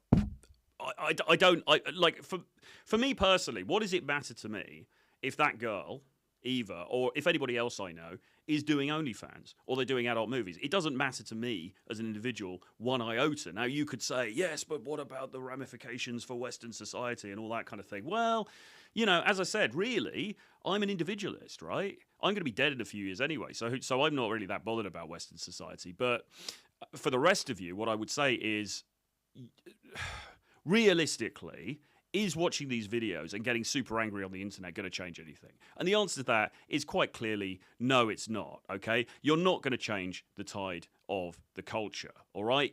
The genie is already out the bottle. Instagram already exists. Sugar dating already exists. Trips to Miami to go and get defecated on by shady characters in expensive hotels already exists. All of this stuff is already happening. You're not going to stop it anytime soon, okay? So either you have to get with the program and accept, okay, this is just how things are now. I'm going to work with this the best way I can in order to get my piece of the pie, however small that is, and to enjoy the best existence I can get, or drop out of the game entirely, okay? But just by writing comments on somebody's YouTube video and calling people 304s, it's just not going to change anything, okay? So for me, my energy is better spent in, as I say, being more individually focused and thinking, okay, so how can I get the things that I want out of this existence? And I would encourage you guys to do the same, because ultimately, we have a very, very short life. We're not here for very long, and then we're going to pop off, and you might as well have a good time while you are here. And for that reason, I'm not going to shame anybody for having, whatever they want to do online, really. I don't think, I wouldn't encourage, if I had a daughter, I certainly wouldn't want her to be on OnlyFans or doing any of this stuff, but guess what? I don't, so it's not a problem. I wouldn't advise anybody to do it, but at the same time, I also kind of think, well, if I was a hot girl, would I be doing it? Yeah, probably. Fuck it. Why not? Make that bag. Absolutely do not have a problem with the position of being anti-porn, anti-sex work. I also think something needs to be done about how accessible porn is to minors, but it's really hypocritical to then make your entire brand off of OnlyFans girls when you're busy insulting them as your entire brand. You can have them on your podcast and have discourse, but well, but Brittany's making her entire brand out of insulting other content creators. Is that ethically, is that morally much better? She would probably argue yes, because she would say, well, I'm just pointing out the evils of, someone like Pearl, or the bad things that these people are saying and blah, blah, blah. But ultimately, she's riding off the back of bigger content creators by criticizing them and then putting them on the thumbnails and drawing attention to her content via that strategy. And these other people who are doing these Fresh and Fit style podcasts are doing the same thing with OnlyFans girls. I mean, look, it's all a game. It's all bread and circuses for the masses, isn't it, right? We're all engaged in the same game to some extent. They're just playing it in a slightly different way. But maybe don't blast the most provocative photos you can find of someone in the skimpiest outfits they've ever worn into your thumbnails on a regular basis. Because then it seems like you don't actually have a problem with the modesty aspect or modern women. It just seems like you're jealous or mad that you can't access them. Well, I don't think Myron has a problem with accessing them. I've seen some of Myron's girlfriends and they've been very attractive. You'd be nothing without hot women. I mean, well, look, you can see what she's saying. I mean, Fresh and Fit became a massive phenomenon because they were the first real red pill content creators to bring women on board, okay? And yeah, absolutely. I mean, they blew up, and it was partly to do with the fact that they have a lot of, they have some attractive women on there. I mean, a lot of them aren't, but they have a lot of women on there. It's also to do with Myron and Fresh's work ethic. It's also to do with the fact that Myron is an incredibly good interrogator. Fresh is an incredible networker. Together, they are a powerhouse. They're incredibly talented. They're very ambitious. They're very they had huge vision, and they work to accomplish that vision. So it's a variety of things. Yes, having the girls on there is part of the equation. But, another way of looking at it is, thank God somebody did it, right? Thank God somebody did bring girls into the equation. Because before, it was... And listen, if Fresh and Fit didn't exist, then Brittany would be slating Rollo Tomassi, saying, well, you're just some crusty old guy sitting alone in his room. You never even talk to women, right?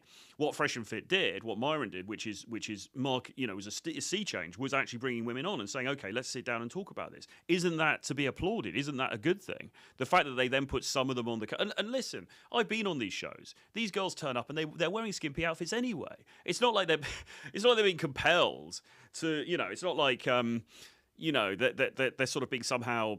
They turn up wearing these really nice, modest outfits, and then they're being forced to change into bikinis and stuff when they get there. I mean, these girls, they're in it for everyone's in it for self-promotion. The girls as well. Most of the girls are promoting their own online platforms also. So it's all a little bit, I mean, and Brittany knows this as well. She just wants to find ways to poke at the manosphere, basically. to use for your own brand. I see immodesty a lot in the manosphere, and it's not just with Grandma Tomasi here pointing at the skimpiest clothed woman he can find to promote himself. Them posting photos of themselves half naked all the time isn't exactly modesty. They're in good shape, aren't they? Either. Neither is them posting about their luxury lifestyle and posting their expensive cars. That's not exactly modesty.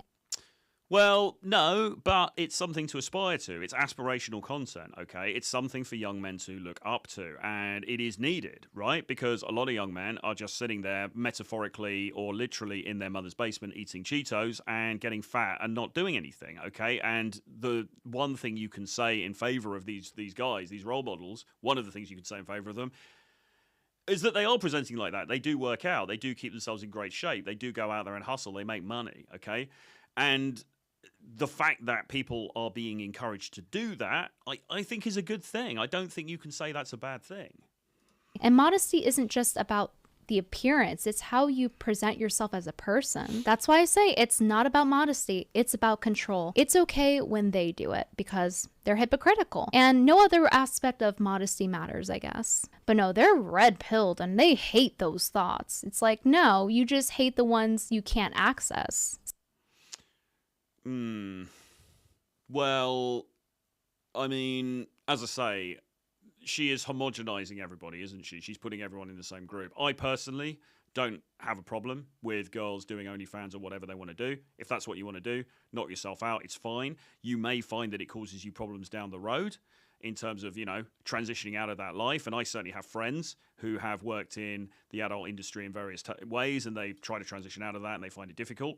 I think it has risks. I wouldn't encourage anyone to do it. But at the same time, if I'm on a panel and there's some girl and she's got an OnlyFans, I'm just like, yeah, okay, you go, girl. Great. You're making some bag. Great. You do you. I'm going to do dating coaching. I'll make some bag as well. We can, for me, it's all good, okay? Because I'm essentially a libertarian. I believe in freedom for the individual. I think people should do what they want to do within reason, okay? Now, she's talking about, people being angry because they don't have access to these women. But as we know, Rollo, of course, is married. I think he's been married for 27 years now, so he's not interested in access to these women anyway. Mike Sartain, who runs Access Vegas, has a very beautiful girlfriend. I believe that they have, regular fun with other people as well. So he's doing fine. Myron is doing fine. Fresh is doing fine. So all of these guys who are running these podcasts, the idea that they somehow don't have access to women is laughable, because all of them absolutely do. I mean, they are decent looking, in shape, financially successful men. Okay, so let's get away from this kind of mythology that this is some kind of incel thing, because it really isn't. So back to the Cakegate thread. Isabella basically explains that Grandma Tomasi invited her on to be on his podcast. She says that he's a 53-year-old father and basically he shouldn't be acting that way when he has a young daughter himself. Grandma Tomasi says, you know what my daughter is doing now? She's married and the communications director of Pro-Life Women's Clinic. You know what she's not doing? Pandering to conservators with her tits and a mixing bowl. Do better. Isabella claps back and says, your daughter was baptized in a two-piece bikini and you're going to call me a trad thought for wearing a shirt that fully covers me? What does that make your daughter then? Grandma Tomasi tells Isabella, you should be embarrassed. Clearly your father never had the balls to correct you. So Isabella claps back and says, these are outfits your daughter wears. You clearly didn't have the balls to correct her either. Yeah, his daughter is definitely showing a lot more skin than Isabella did. So what do you think that Grandma does next? Him refuting the hypocrisy of his daughter posting in more revealing clothing online than her? No. Instead, he will cry doxing. She has resorted to doxing my daughter in her wedding dress. Do you not see that she's a hack now? Which, by the way, for those of you who did not watch my prior video on Grandma Tomasi, he claimed that I also doxed his daughter, but she literally tried to be a public figure and she was a pageant contestant and posted all over social media and has a public Instagram, so... I think this is slightly disingenuous. And the reason I say that is because regardless of whether her Instagram was public or not, and I'm, Brittany's saying it was, I'm sure that's true, she was not identified as the daughter of Rollo Tomasi, okay? Bringing her into the public sphere and saying this is the daughter of Rollo Tomassi, this is her name, this is some pictures of her, etc., is quite clearly putting her into a context that she didn't ask to be put into. Is that strictly doxing? I don't know. Look up the definition of doxing on the internet. You could argue not, but I would certainly say it's fairly underhand. I've had stuff like this happening to me sometimes, where in the context of my Twitter or my Instagram or something like that, somebody will post underneath, and they might post a picture of somebody that I know in real life, okay, or somebody that I've been friends with or I've had some dealings with or whatever, and they'll post that. Now that person, you can say, okay, well, they had a public Instagram, so it's fair game, blah blah blah, but it kind of isn't really, because you know what you're doing. You know that person maybe doesn't want to be associated with my public brand, in the same way that maybe, and I'm not saying that Rollo's daughter would disapprove of his online brand or whatever, but that's not, Rollo Tomassi, for example, like, he's using a name that is not his real name. You're then bringing, so he wouldn't necessarily be immediately identifiable as this woman's father, and then you are publicly bringing her into the sphere to show, no, this is in fact his daughter. Okay, so you could sort of argue on a technicality that it's not doxing, but it's still pretty underhand behavior. And as I say, I've had personal experience of this, because I've had people posting pictures of people that I know and associating them with the work that I do as Troy Francis, against their consent, against their will, right? They don't want to be dragged into whatever I'm talking about on the internet. Not that they would necessarily disapprove or not, but they just, that this is my thing. It's not their thing. And suddenly they're being brought into it, okay? And those people, I would say, have a right to anonymity, right? They have a right not to be dragged into my, whatever public influence that I have, whatever small public influence I may have, and obviously Rollo's got much bigger. I do think it's slightly disingenuous to play this card of like, oh, well, it wasn't doxing because she's got an Instagram. It's like, yeah, but come on, that she probably doesn't want to be a public figure, or at least she doesn't want to be a public figure within the context of the Manosphere. And now you guys are dragging her in just to score points over Rollo. So yeah, pretty shady, I think. He's just trying to pull his old shtick again. So now Grandma Tomassi has her granny panties all in a bunch and says, what's more inappropriate? So she's responding to Isabella quoting Pearl. What's more inappropriate? You selling your tits to Tradsbergs or getting Brittany to anonymously email an underage video of you to me after again doxing my daughter on the same day? You youngsters are the lowest forms of evil. I'm going to read the email. The reason Isabella privated her socials. I saw that effing biatch try to dox your daughter. Immediately after you call out someone, they pull that shiz. Isabella the Jezebel used to sell slutting videos of herself to her fans for $50, but it was on the low. This is one she sent me. And then you see an attachment at the bottom. Grandma posts the email, and as a result, people start flooding Isabella, accusing her of selling exclusive content for a monthly fee on Patreon. And not only that, but also accusing her of selling underage videos for $50 on Patreon based on an email. Grandma Tomassi literally accusing Isabella of committing a crime based on an email that anybody could have sent. They really thought that Grandma Tomassi would do his due diligence in researching? Well, think again. I was the one who sent the email. So even though he had that little sneaking suspicion that it was me sending him another fake email for him to believe, he still chose to post it, and it resulted in people just blindly believing it because I mean, this is where it all gets a little bit convoluted for me. And I'm aware that Brittany's got previous in sending Rollo fake emails and all of this kind of stuff. There was a lot of crap that was going on about this when I was in Miami a few months ago. And to be honest, guys, I kind of just closed off my head to it because, I love Rollo. Tiffany was talking about it as well. And it's just like, okay, great. I understand there's all this controversy and beefing going on, but it's too much for my brain to handle. I've just got other things on to think about, to be honest, than all of this stuff. So this is where it all gets a bit hazy for me. But it does seem like Brittany's a little bit. It seems a bit odd that she's sort of sending multiple fake emails to Rollo Tomassi. I mean, it's just very strange. I mean. Obviously she has a channel to promote, she wants to draw attention to herself. Her strategy seems to be getting involved with these beefs with different people. Okay, fine. It's just all very, it's just all very tiring, really, and it seems very unproductive. And I don't see how any of this is actually helping anybody as well. I mean, that's the other thing. I mean, what real value is any of this bringing to anybody? Zero. Because he doesn't do his research. And he's accusing me of sending him CP and having CP, which has never happened. The video I attached to the fake email where I made up everything was actually from Isabella's TikTok, and it shows up on the first page of Google when you search her name. Grandma Tomasi does not do his due diligence, ever. This is not his first, nor second, but third time being trolled by fake emails and All right, so 3 times. Has she been involved with 3 of these fake emails to Rollo? I mean, it's a bit unhinged, isn't it? I mean, Jesus Christ. believing. I mean, if you're watching, how many fake emails have you sent? Viewers who are watching this, put it in the chat. I don't think I've sent any fake emails to anybody. I mean, I certainly haven't spammed a content creator multiple times with fake emails to make videos about it. And I've got a channel. I could do that. I mean, it's just never occurred to me to do that. It just seems like a slightly odd thing to do. Random internet rumors and using them to try to harm the other person's reputation. If he really thought it was fake, then he should not have posted it, or at least, do a single Google search on her name. You can see in the email here at the bottom, there is the attachment. And when you click on it, it's just a zoomed in video from Isabella's TikTok.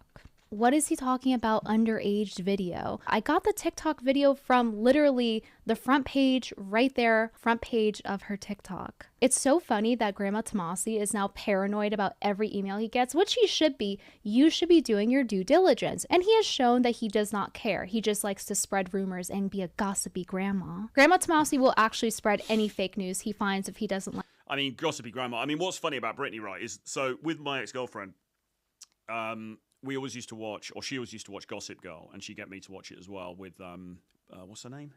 Who played Serena?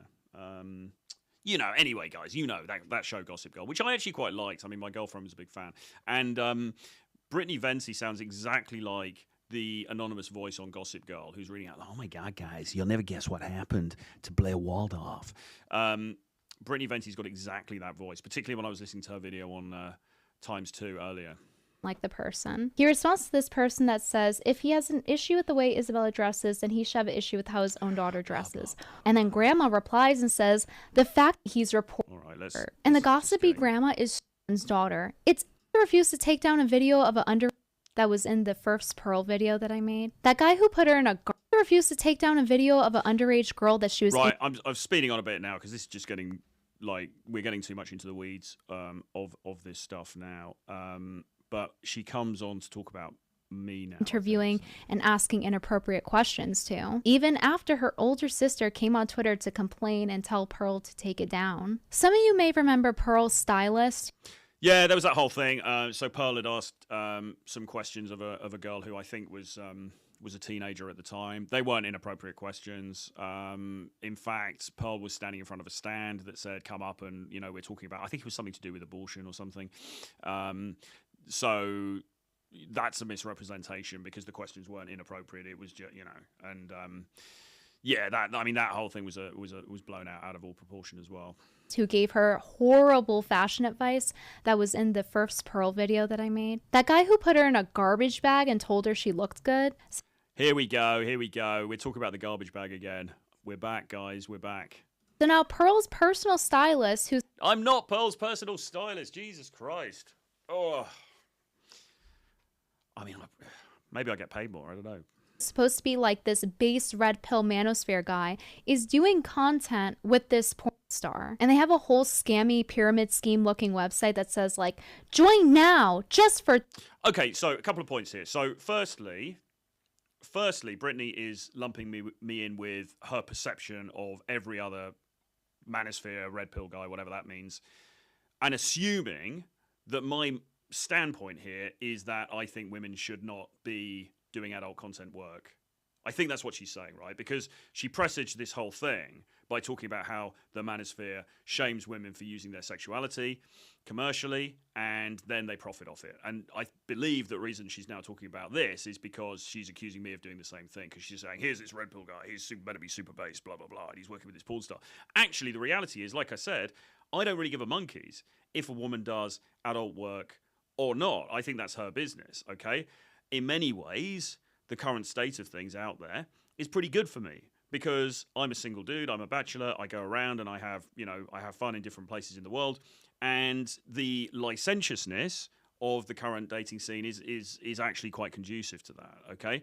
Now, I'm not saying it's good. I'm not saying it's bad. I'm just saying it is what it is, okay? But I'm not one of these guys. I'm not Andrew Wilson. I'm not Matt Walsh who's sitting here saying, no, put your clothes on and go to church. You know, I'm just not that dude, okay? So the criticism here just doesn't apply. I mean, I met Tiffany. We were going to get Tiffany on the stream, actually, but she's not available at the moment. But I met Tiffany in Vegas earlier in the year. We got on and we decided to do this project together, okay? It seemed to me to be kind of a cool thing to do because she has worked in the adult industry, so that obviously gives her this kind of unique insight into sexuality and so on.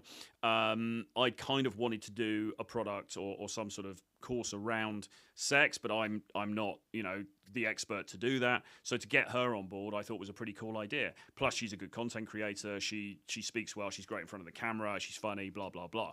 So that was all it was. But I think the criticism here is like, oh, this guy who's like super based and, you know, he's red pill, blah, blah, blah. But she's treating it as though I'm a trad, right? And I'm not a trad because actually, if you've seen the videos that I did about Matt Walsh and these other people, you know, really, I think a lot of the trad position is fucking retarded. So it's just, the criticism is just invalid. And listen, I mean, I'm not a big content creator, so I don't expect Brittany to know a great deal about me, fair enough. But she talks about people doing their research, but her research on this was faulty because she is ascribing to me a position which I don't actually hold. $397. The other thing about this is, once again, we see, and listen, Brittany, again, disingenuous because she's an online content creator. She knows the game. She's making money from doing these videos, right? But again, she accuses me of being scammy. She accuses this thing of being scammy. Why? Why is it scammy? She says, well, it's a scammy looking website. Well, Personal stylist, who's supposed to be like this base red pill manosphere guy, is doing content with this porn star. And they have a whole scammy pyramid scheme looking. Like pyramid scheme. I mean, how is it a pyramid scheme? Like, that doesn't even make any sense, right? You know what a pyramid scheme is. A pyramid scheme is like an MLM thing where, you know, you're recruiting people in order to sell the product on, and then they're selling it on, and then they're selling it on, then they're recruiting other people and blah, blah, blah. Or you're getting somebody to buy something and then sell it to somebody else, and then they're supposed to make that, you know. This isn't like that. This was a one-off course. You make the payment, you get access to the video content, that's it. How is that, like how is that a pyramid scheme? How does that even make any sense if you understand English, right? It makes zero sense, okay? Scammy? Well, no, because they got exactly what we said they would get, which was a bunch of pre-recorded videos where we went through the subject matter in a lot of detail, actually, and we, in our view, gave them a lot of value, okay? They weren't being forced to buy it. We didn't go around and, you know, threaten to delete people if they didn't purchase it. We put it out there as an offer. People bought it. We then did a week's worth of live webinars with those people. We did 5 or 6 live webinars with those people, with me and Tiff. We'd spend like usually a minimum of like 2 hours with the guys, talking to them about different aspects of sex and their sex lives and dating lives in general. And it was really, really good. And people got great value from it, okay? And again, you know, and this is an online business complaint, really, but it is a bit annoying to just constantly be accused of being a grifter when actually what you're doing is, you know, you're putting out products and services which people are not compelled to buy at all, and you're delivering what you're telling them you're going to deliver. Because if you scroll down on this page, you know, you've got a video at the top there where we explain what's in the course, and then when you scroll down the page, you will have seen, and by the way, it says no, you know, it's now closed, by the way, which is why all that says 0. But if you scroll down the page, you would see a description of all the different modules and what you get, and all of that was delivered. So you can't say it's a scam. They got what they paid for. You know, we advertised a product, people bought it, and we gave them the product, and we gave them additional value on top. So you could say, well, how useful was it, or how qualified were we, or you could pick at the material and stuff like that. But to say it's a scam is just inaccurate, because we delivered what we said we would deliver, and that's just how business works. That's just how the internet or any sales platform works. You know, you advertise something, some people buy it, and then you give it to them. That's kind of capitalism, isn't it, really? It's a bit disingenuous, particularly from somebody who's an internet person who should understand this stuff, to just accuse people of being a grifter without any justification for it whatsoever. Website that says like, join now just for $397. Buy the scam now. Learn. Well, why is it, you know, again, I mean, it's just, you're just using words without any weight behind them at all, without the weight of any evidence behind them at all. How to get women now. Whereas once upon a time, it was perfectly possible for an unremarkable man of medium height and looks, not rich but in a decently paid job, to marry a beautiful young woman. Oh yeah, he knows his market. I do. He's saying all the generic red pill manosphere stuff. Hey loser, you want to get laid? Yeah, sure, you're medium ugly, but we can get you bitches. Well, I mean, but does she disagree with the proposition? Is it harder in 2023, 2024 for an average dude to marry a beautiful woman? All the evidence seems to suggest to me that it is more difficult, right? I don't think, you know, this is all the feedback that I'm getting. In fact, if anything, you know, I'd end up arguing with people on X a lot who are sort of more incel, black pill type people who think that I'm too optimistic. They think that I'm selling, you know, they think, no, it's completely over. Dating is completely screwed. If you're an average man, you're completely fucked, okay? You know, there's no hope at all. Like, if anything, they think that I'm putting too positive a spin on it. But I think that undeniably, and there is some data and studies to back this up, things are getting more difficult. We know that virginity in young men has tripled, I think, over the past few decades, right? We know that people are dropping out of the dating market. We know that it's very, very tough out there. We know about women's high expectations, okay? Things have got more difficult. I wasn't saying that anything that was untrue there. You know, and she's like, oh, he knows all the red pill buzzwords and blah, blah, blah. Well, yeah, maybe. But that's because I've worked with thousands of guys all over the world, and I know intimately what people are going through. And also, you know, I work in this space, and, you know, but I mean, it's not just about that. It's about people that I deal with in real life, and that might be clients, it might be friends, it might be members of family and so on and so forth, right? I mean, I don't live in an echo chamber. I know what's happening out there, and what I said in that clip was, I think, absolutely accurate, and I don't think it is really refutable. That was in Miami. Look at that. Look how good I'm looking there. A bit of a tan. Just makes such a difference, doesn't it?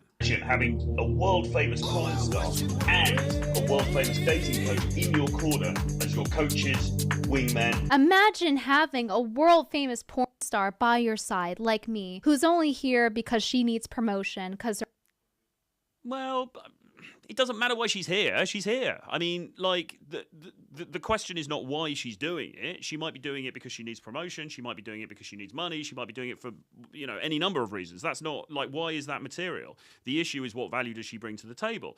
Actually, she brings a lot of value to the table. She was somebody who worked in the adult industry for a long time.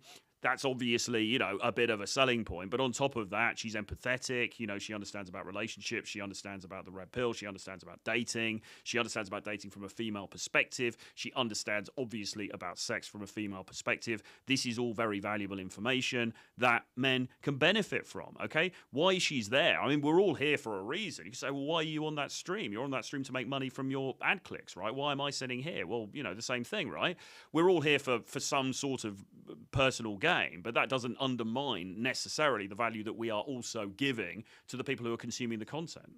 her account is very small. Tiffany worked in the adult entertainment industry for over a decade, amassing millions of views online, while Troy has been a dating coach for the same period of time, reaching thousands of men all over the world. It's all about who's selling this sexuality. He can literally work with a porn star and sell her sexuality as a selling point, like, hey, this is good for you guys. But if it were just her doing it on her own, then it would be bad. You know? Well, not for me, it wouldn't. Like, I don't mind if she does it on her own. If she wants to do it, I mean, she was doing it on her own. And, you know, one of the whole reasons that I work with her, and I've also defended her, by the way, on you know, I was on, Pearl did a show in Miami, and me and Tiffany came on, and there were a couple of, Zerka was there, and also Gary the Numbers guy, and I was actually quite vocal in defending Tiffany because they were criticizing her for her past. And then, of course, I got all the inevitable comments in the, you know, oh, you're a simp, blah, blah, blah, blah, blah. You know, look at Troy simping for that girl, blah, blah, blah.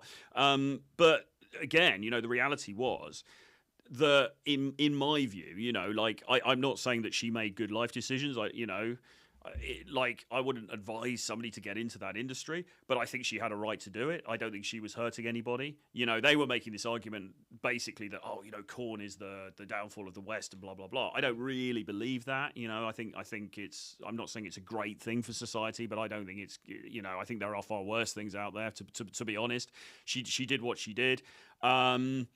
It is what it is, right? I don't really have a massive problem if a woman's going to do that. So again, Brittany rather is ascribing a position to me which I don't actually hold. Okay, and as I say, the reason I worked with her because I thought it was quite cool to have somebody who'd been in that industry and I could bring her into the picture. Anyway.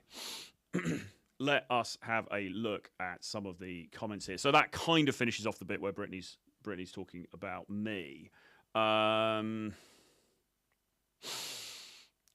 Marriage causes divorce. A lot of the viewers of RP content have kids. How can they be incels? Well, there's a sort of a blurring of all of these terms, isn't there? You know, I mean, in the mainstream, people would say, well, you lot are all incels. Obviously, that's not true. It's just, people just don't really understand what the terms mean. Jeff says, I found my life wasn't satisfying living that hedonistic, amoral life. I have a bit more to lose than most, but walking across the street is a gamble. You can't do it blindfolded. Okay. Brittany is a professional troll, borderline harassment. Well, you know, she's got her thing, hasn't she? She's got her hustle, and yeah, fine. I mean, what can you say? I mean, I haven't got a massive problem with her, really, but it's just that I don't think that all of her points really hold water. I think, like many people, I think that she relies on the power of rhetoric versus actual factual basis. Okay, what I mean by that is I think she speaks well, she is intelligent, she's good with a catty quip, she comes across well on camera, and she talks confidently, and so then she can make things appear to be irrefutable facts when actually they're not. They're just her opinions, they're just stuff that she's saying because that's what she thinks, and the reason she probably doesn't even think it, she's just saying it because she wants to get views. Okay, it is what it is. A lot of people online are like that, okay? But I think that you have to look a little bit deeper when you're reviewing this kind of content. Yeah, so marriage causes divorces. All this beef is just content for monetization. Of course, absolutely. Which is why, really, you know, we need to be getting off this nonsense and getting into some more actionable stuff instead. But this stuff tends to get quite good views. Blake Lively, yeah, that's right. She's really, I used to think Blake Lively was so attractive, and she still is. She's still looking good.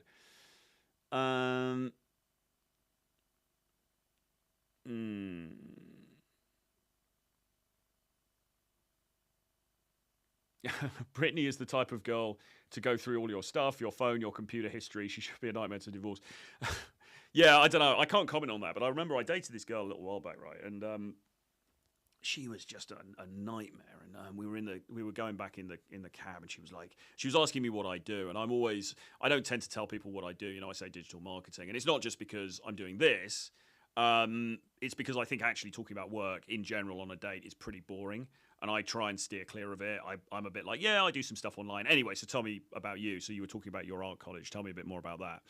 Try and put it back onto them. But this girl was like being, oh no, so tell me what you do. And she was really trying to find out about all aspects of me and my net worth and all this kind of stuff. And she was like, I'll go through all your stuff. I'll find out what you do in 2 minutes. I'll read all your letters and all this. And I was like, Jesus Christ. I was like, you know, I mean, suffice to say she didn't, but I mean, it was just full on.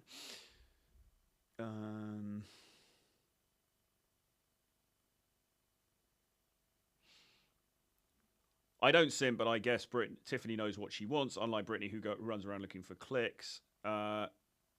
Needs some more of Pearl's wife school. Yeah, absolutely. Well, hopefully she'll do some more of it. I mean, the thing is that, I mean, everybody in this space is kind of playing the same game, aren't they, to some extent? I mean, we're all content creators. We all want to get eyeballs on our stuff. I mean, as I say, Brittany is a successful content creator. She's got a lot of subscribers. She's got a lot more subscribers than I've had on any platform thus far. So good for her. But it does seem like she is very much playing the card that, I mean, if you guys know John Anthony, he does a similar thing. That guy who's like a dating coach. For a long time, his whole channel was basically just dedicated to slating every other dating coach on the market, including myself. I obviously got my honorary video. Many other people did as well. And it gets to the point where it's a bit like, well, who do you actually like? I mean, you're slagging off everybody. This would have a bit more validity if there was even one person that you thought was vaguely credible, but you don't seem to think anybody's credible apart from you. And then you realize they're just doing it for the drama. And the problem is, it really fucking works. It really works very well because a lot of people like the drama, okay? Even though you may never have met these people, you don't know them in real life, but it's a big soap opera, okay? And all of that, fine, whatever, wherever you get your entertainment from. But understand it's not actually helping you. It's not actually getting you anywhere. We can watch just a tiny bit more of this because the thing about this is that unless she's accessible to them, which she is. Smug. And then for proof of this, she posted Isabella of selling her nudes for $50. I do feel bad for Isabella DeLuca for the idiots that actually believed Grandma Tomasi based on a fake email. Like, he has a whole history of believing fake emails. Grandma Tomasi didn't post the video on purpose. He wanted to not only... The only other thing I really wanted to say about this was that, and again, as I say, a lot of this stuff, she goes so into the minutiae of all of this crap, and I just switch off after a while because it got so convoluted and so complicated, and she sent this email and Rollo sent this and blah, blah, blah, and I'm like, like my head's going to explode. So I won't go on massively longer here, but the one thing that I did find quite interesting about this is that she then, in this video, starts to make a bit of an argument against the trad women on Twitter, and she talks about the trad Olympics and people trying to out-trad each other. And I do actually kind of agree with her on that. And it just seemed a little bit at odds. And maybe somebody in the comments can explain this, but... I like play the part of a trad wife, play the part of a trad wife, play the part of a trad wife, play the part of a trad wife. But I'm like, I have no maternal instinct whatsoever. Many months later. My husband's texting me, and he said that he wanted me to tell you that we will have our daughter ready for you as a virgin. Good God. John fucking Circa, the greatest ever lived. So this girl, Isabella Riley, so not Cake Girl Isabella.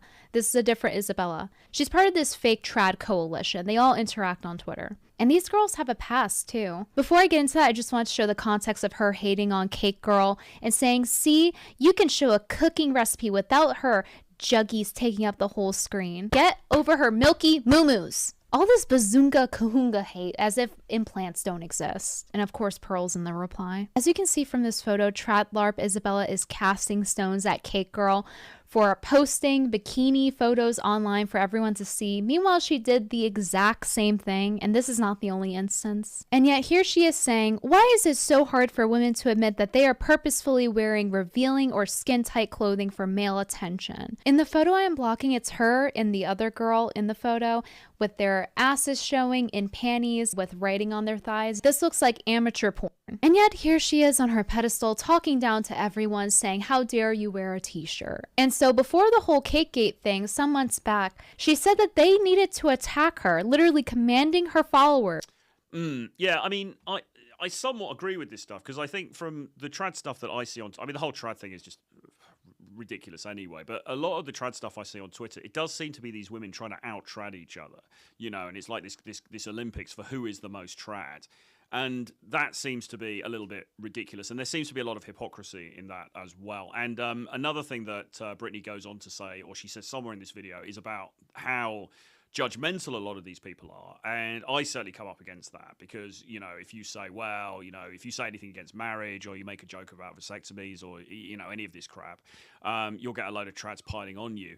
Basically being incredibly judgmental and sometimes quite aggressive and kind of not very Christian, really, in their response to you, you know? And it does make you wonder about the moral sort of character of some of these people. And I think going back to the initial Cakegate thing, this is what pisses people off so much. It's just that we sense on some level that there's a disingenuousness here.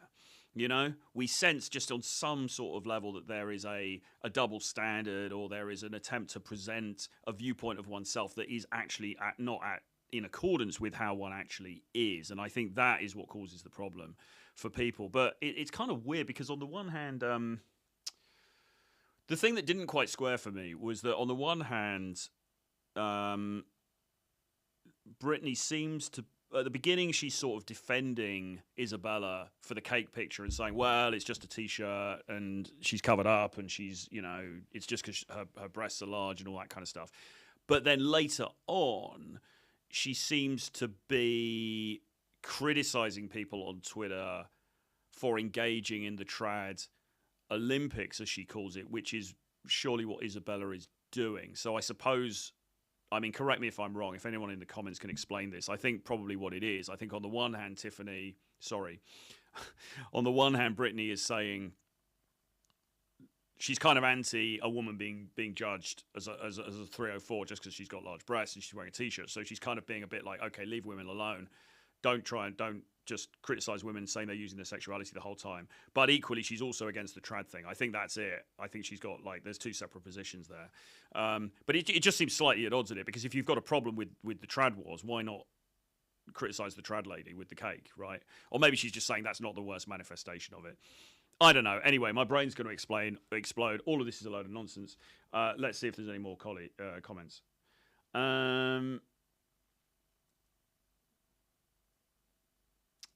Nowadays, people follow truth, especially truth in drama, says Electro Lux.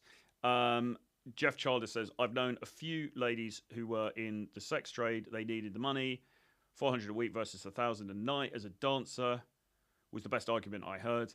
Yeah, I mean, this is the thing, right? Because these girls, and there's a variety of different things people can do. You know, you can be an exotic dancer, you can do OnlyFans, you can be an escort, you can be a sugar baby, whatever, right? There's different things, or a combination thereof. The problem is, you can make a lot of money doing it. And you get that kind of golden handcuffs thing where that money becomes very addictive. I was dealing with a lady the other day who was considering taking a job, and it sounded a bit shady to me, to be honest. She's considering taking a job somewhere in Europe as a dancer, and she's got this agency in her country, and they can send her to these different places, and they'll teach her how to dance sexily, and then she'll be in the show and all this kind of stuff. And I was like, I was just being trying to be the sort of responsible adult. I was like, well, come on, are you sure about this? Just be a bit careful because there's some shady characters out there. And she's like, no, it'll be fine, She can also go to an agency and get some kind of factory job in Europe. Okay, that would be the other thing. It doesn't kind of sound as fun, does it? And she's not going to make as much money, I'm sure. And she's not going to get the kind of tips that she would get in a more sexualized position. And I think this is the problem for young women because... or some young women anyway, because the rewards that you can get from sexualizing yourself are very, very high, okay? But once you start doing that, it's very hard to get out of it because then you don't want to go back to, earning $10 an hour for stacking shelves in the supermarket or something, right? It's a tricky thing. And of course, you have a shelf life. It doesn't last forever. And then Jeff says, what method will extract the most money from men will always be the path taken. Okay. Yeah, cool. Okay. Well, thanks everybody very much for commenting on that. I hope you enjoyed that. A little bit of internet drama there. Nothing too serious, but hopefully we got some actual interesting points to come out of it as well. I mean, obviously, don't hire me as a stylist. And secondly, the whole trad thing is kind of a bit ridiculous, really. Was that woman, was Isabella actually sexualizing herself in that picture? I don't know. Brittany's kind of arguing she wasn't, but to be honest, it looked like a little bit of a thirst trap to me. So, I don't know. But there it is. But who cares anyway, right? Because, it's not going to get us any closer to having the kind of sex life that we want or the kind of dating life that we want in 2024. So what you should do for that is you should subscribe to this channel and make sure you hit the notifications bell, okay? Put a comment underneath this video because that's going to really help as well with the algorithm. Give me a like, all right? You want to be notified when new videos are coming up, so make sure that you do those things. What else? I have got a course with James Tusk, which is going to be starting very soon, teaching men how to really maximize their opportunities in the dating marketplace. It's called The Edge. If you're interested in that, then drop me an email, troy@realtroyfrancis.com, or you can join my email list, which is listed below. Follow me on X and follow me on Instagram as well, both of them at Real Troy Francis. Jeff says, if you're not a Christian, how exactly does that make you know how Christianity better than them? Or are you just frustrated that they don't agree with you? I'm just trying to understand your point of view. Are you talking to me? Who's he talking to? You talking to me? I'm not sure who he's talking to there. Yeah. I mean, I was brought up a Christian. You know, I'm not a practicing. I'm not a practicing Christian, but I was certainly brought up in the Christian tradition. So I think I've got a pretty good understanding of it. I've also read the entire Bible, the King James version of the Bible as well, which maybe not many people have done. So, you know, I know my way around, as they say, but I'm not practicing. Anyway, with that being said, let's leave it there for now. Thanks very much for tuning in. Going to be back tomorrow with some more actionable stuff. We're going to be breaking down some in-field interactions with real-life women. We're going to be talking about what works and what guys should be doing to have a good dating life in 2024. So don't miss that. 2 p.m. UK time tomorrow on this channel. See you soon. Bye-bye.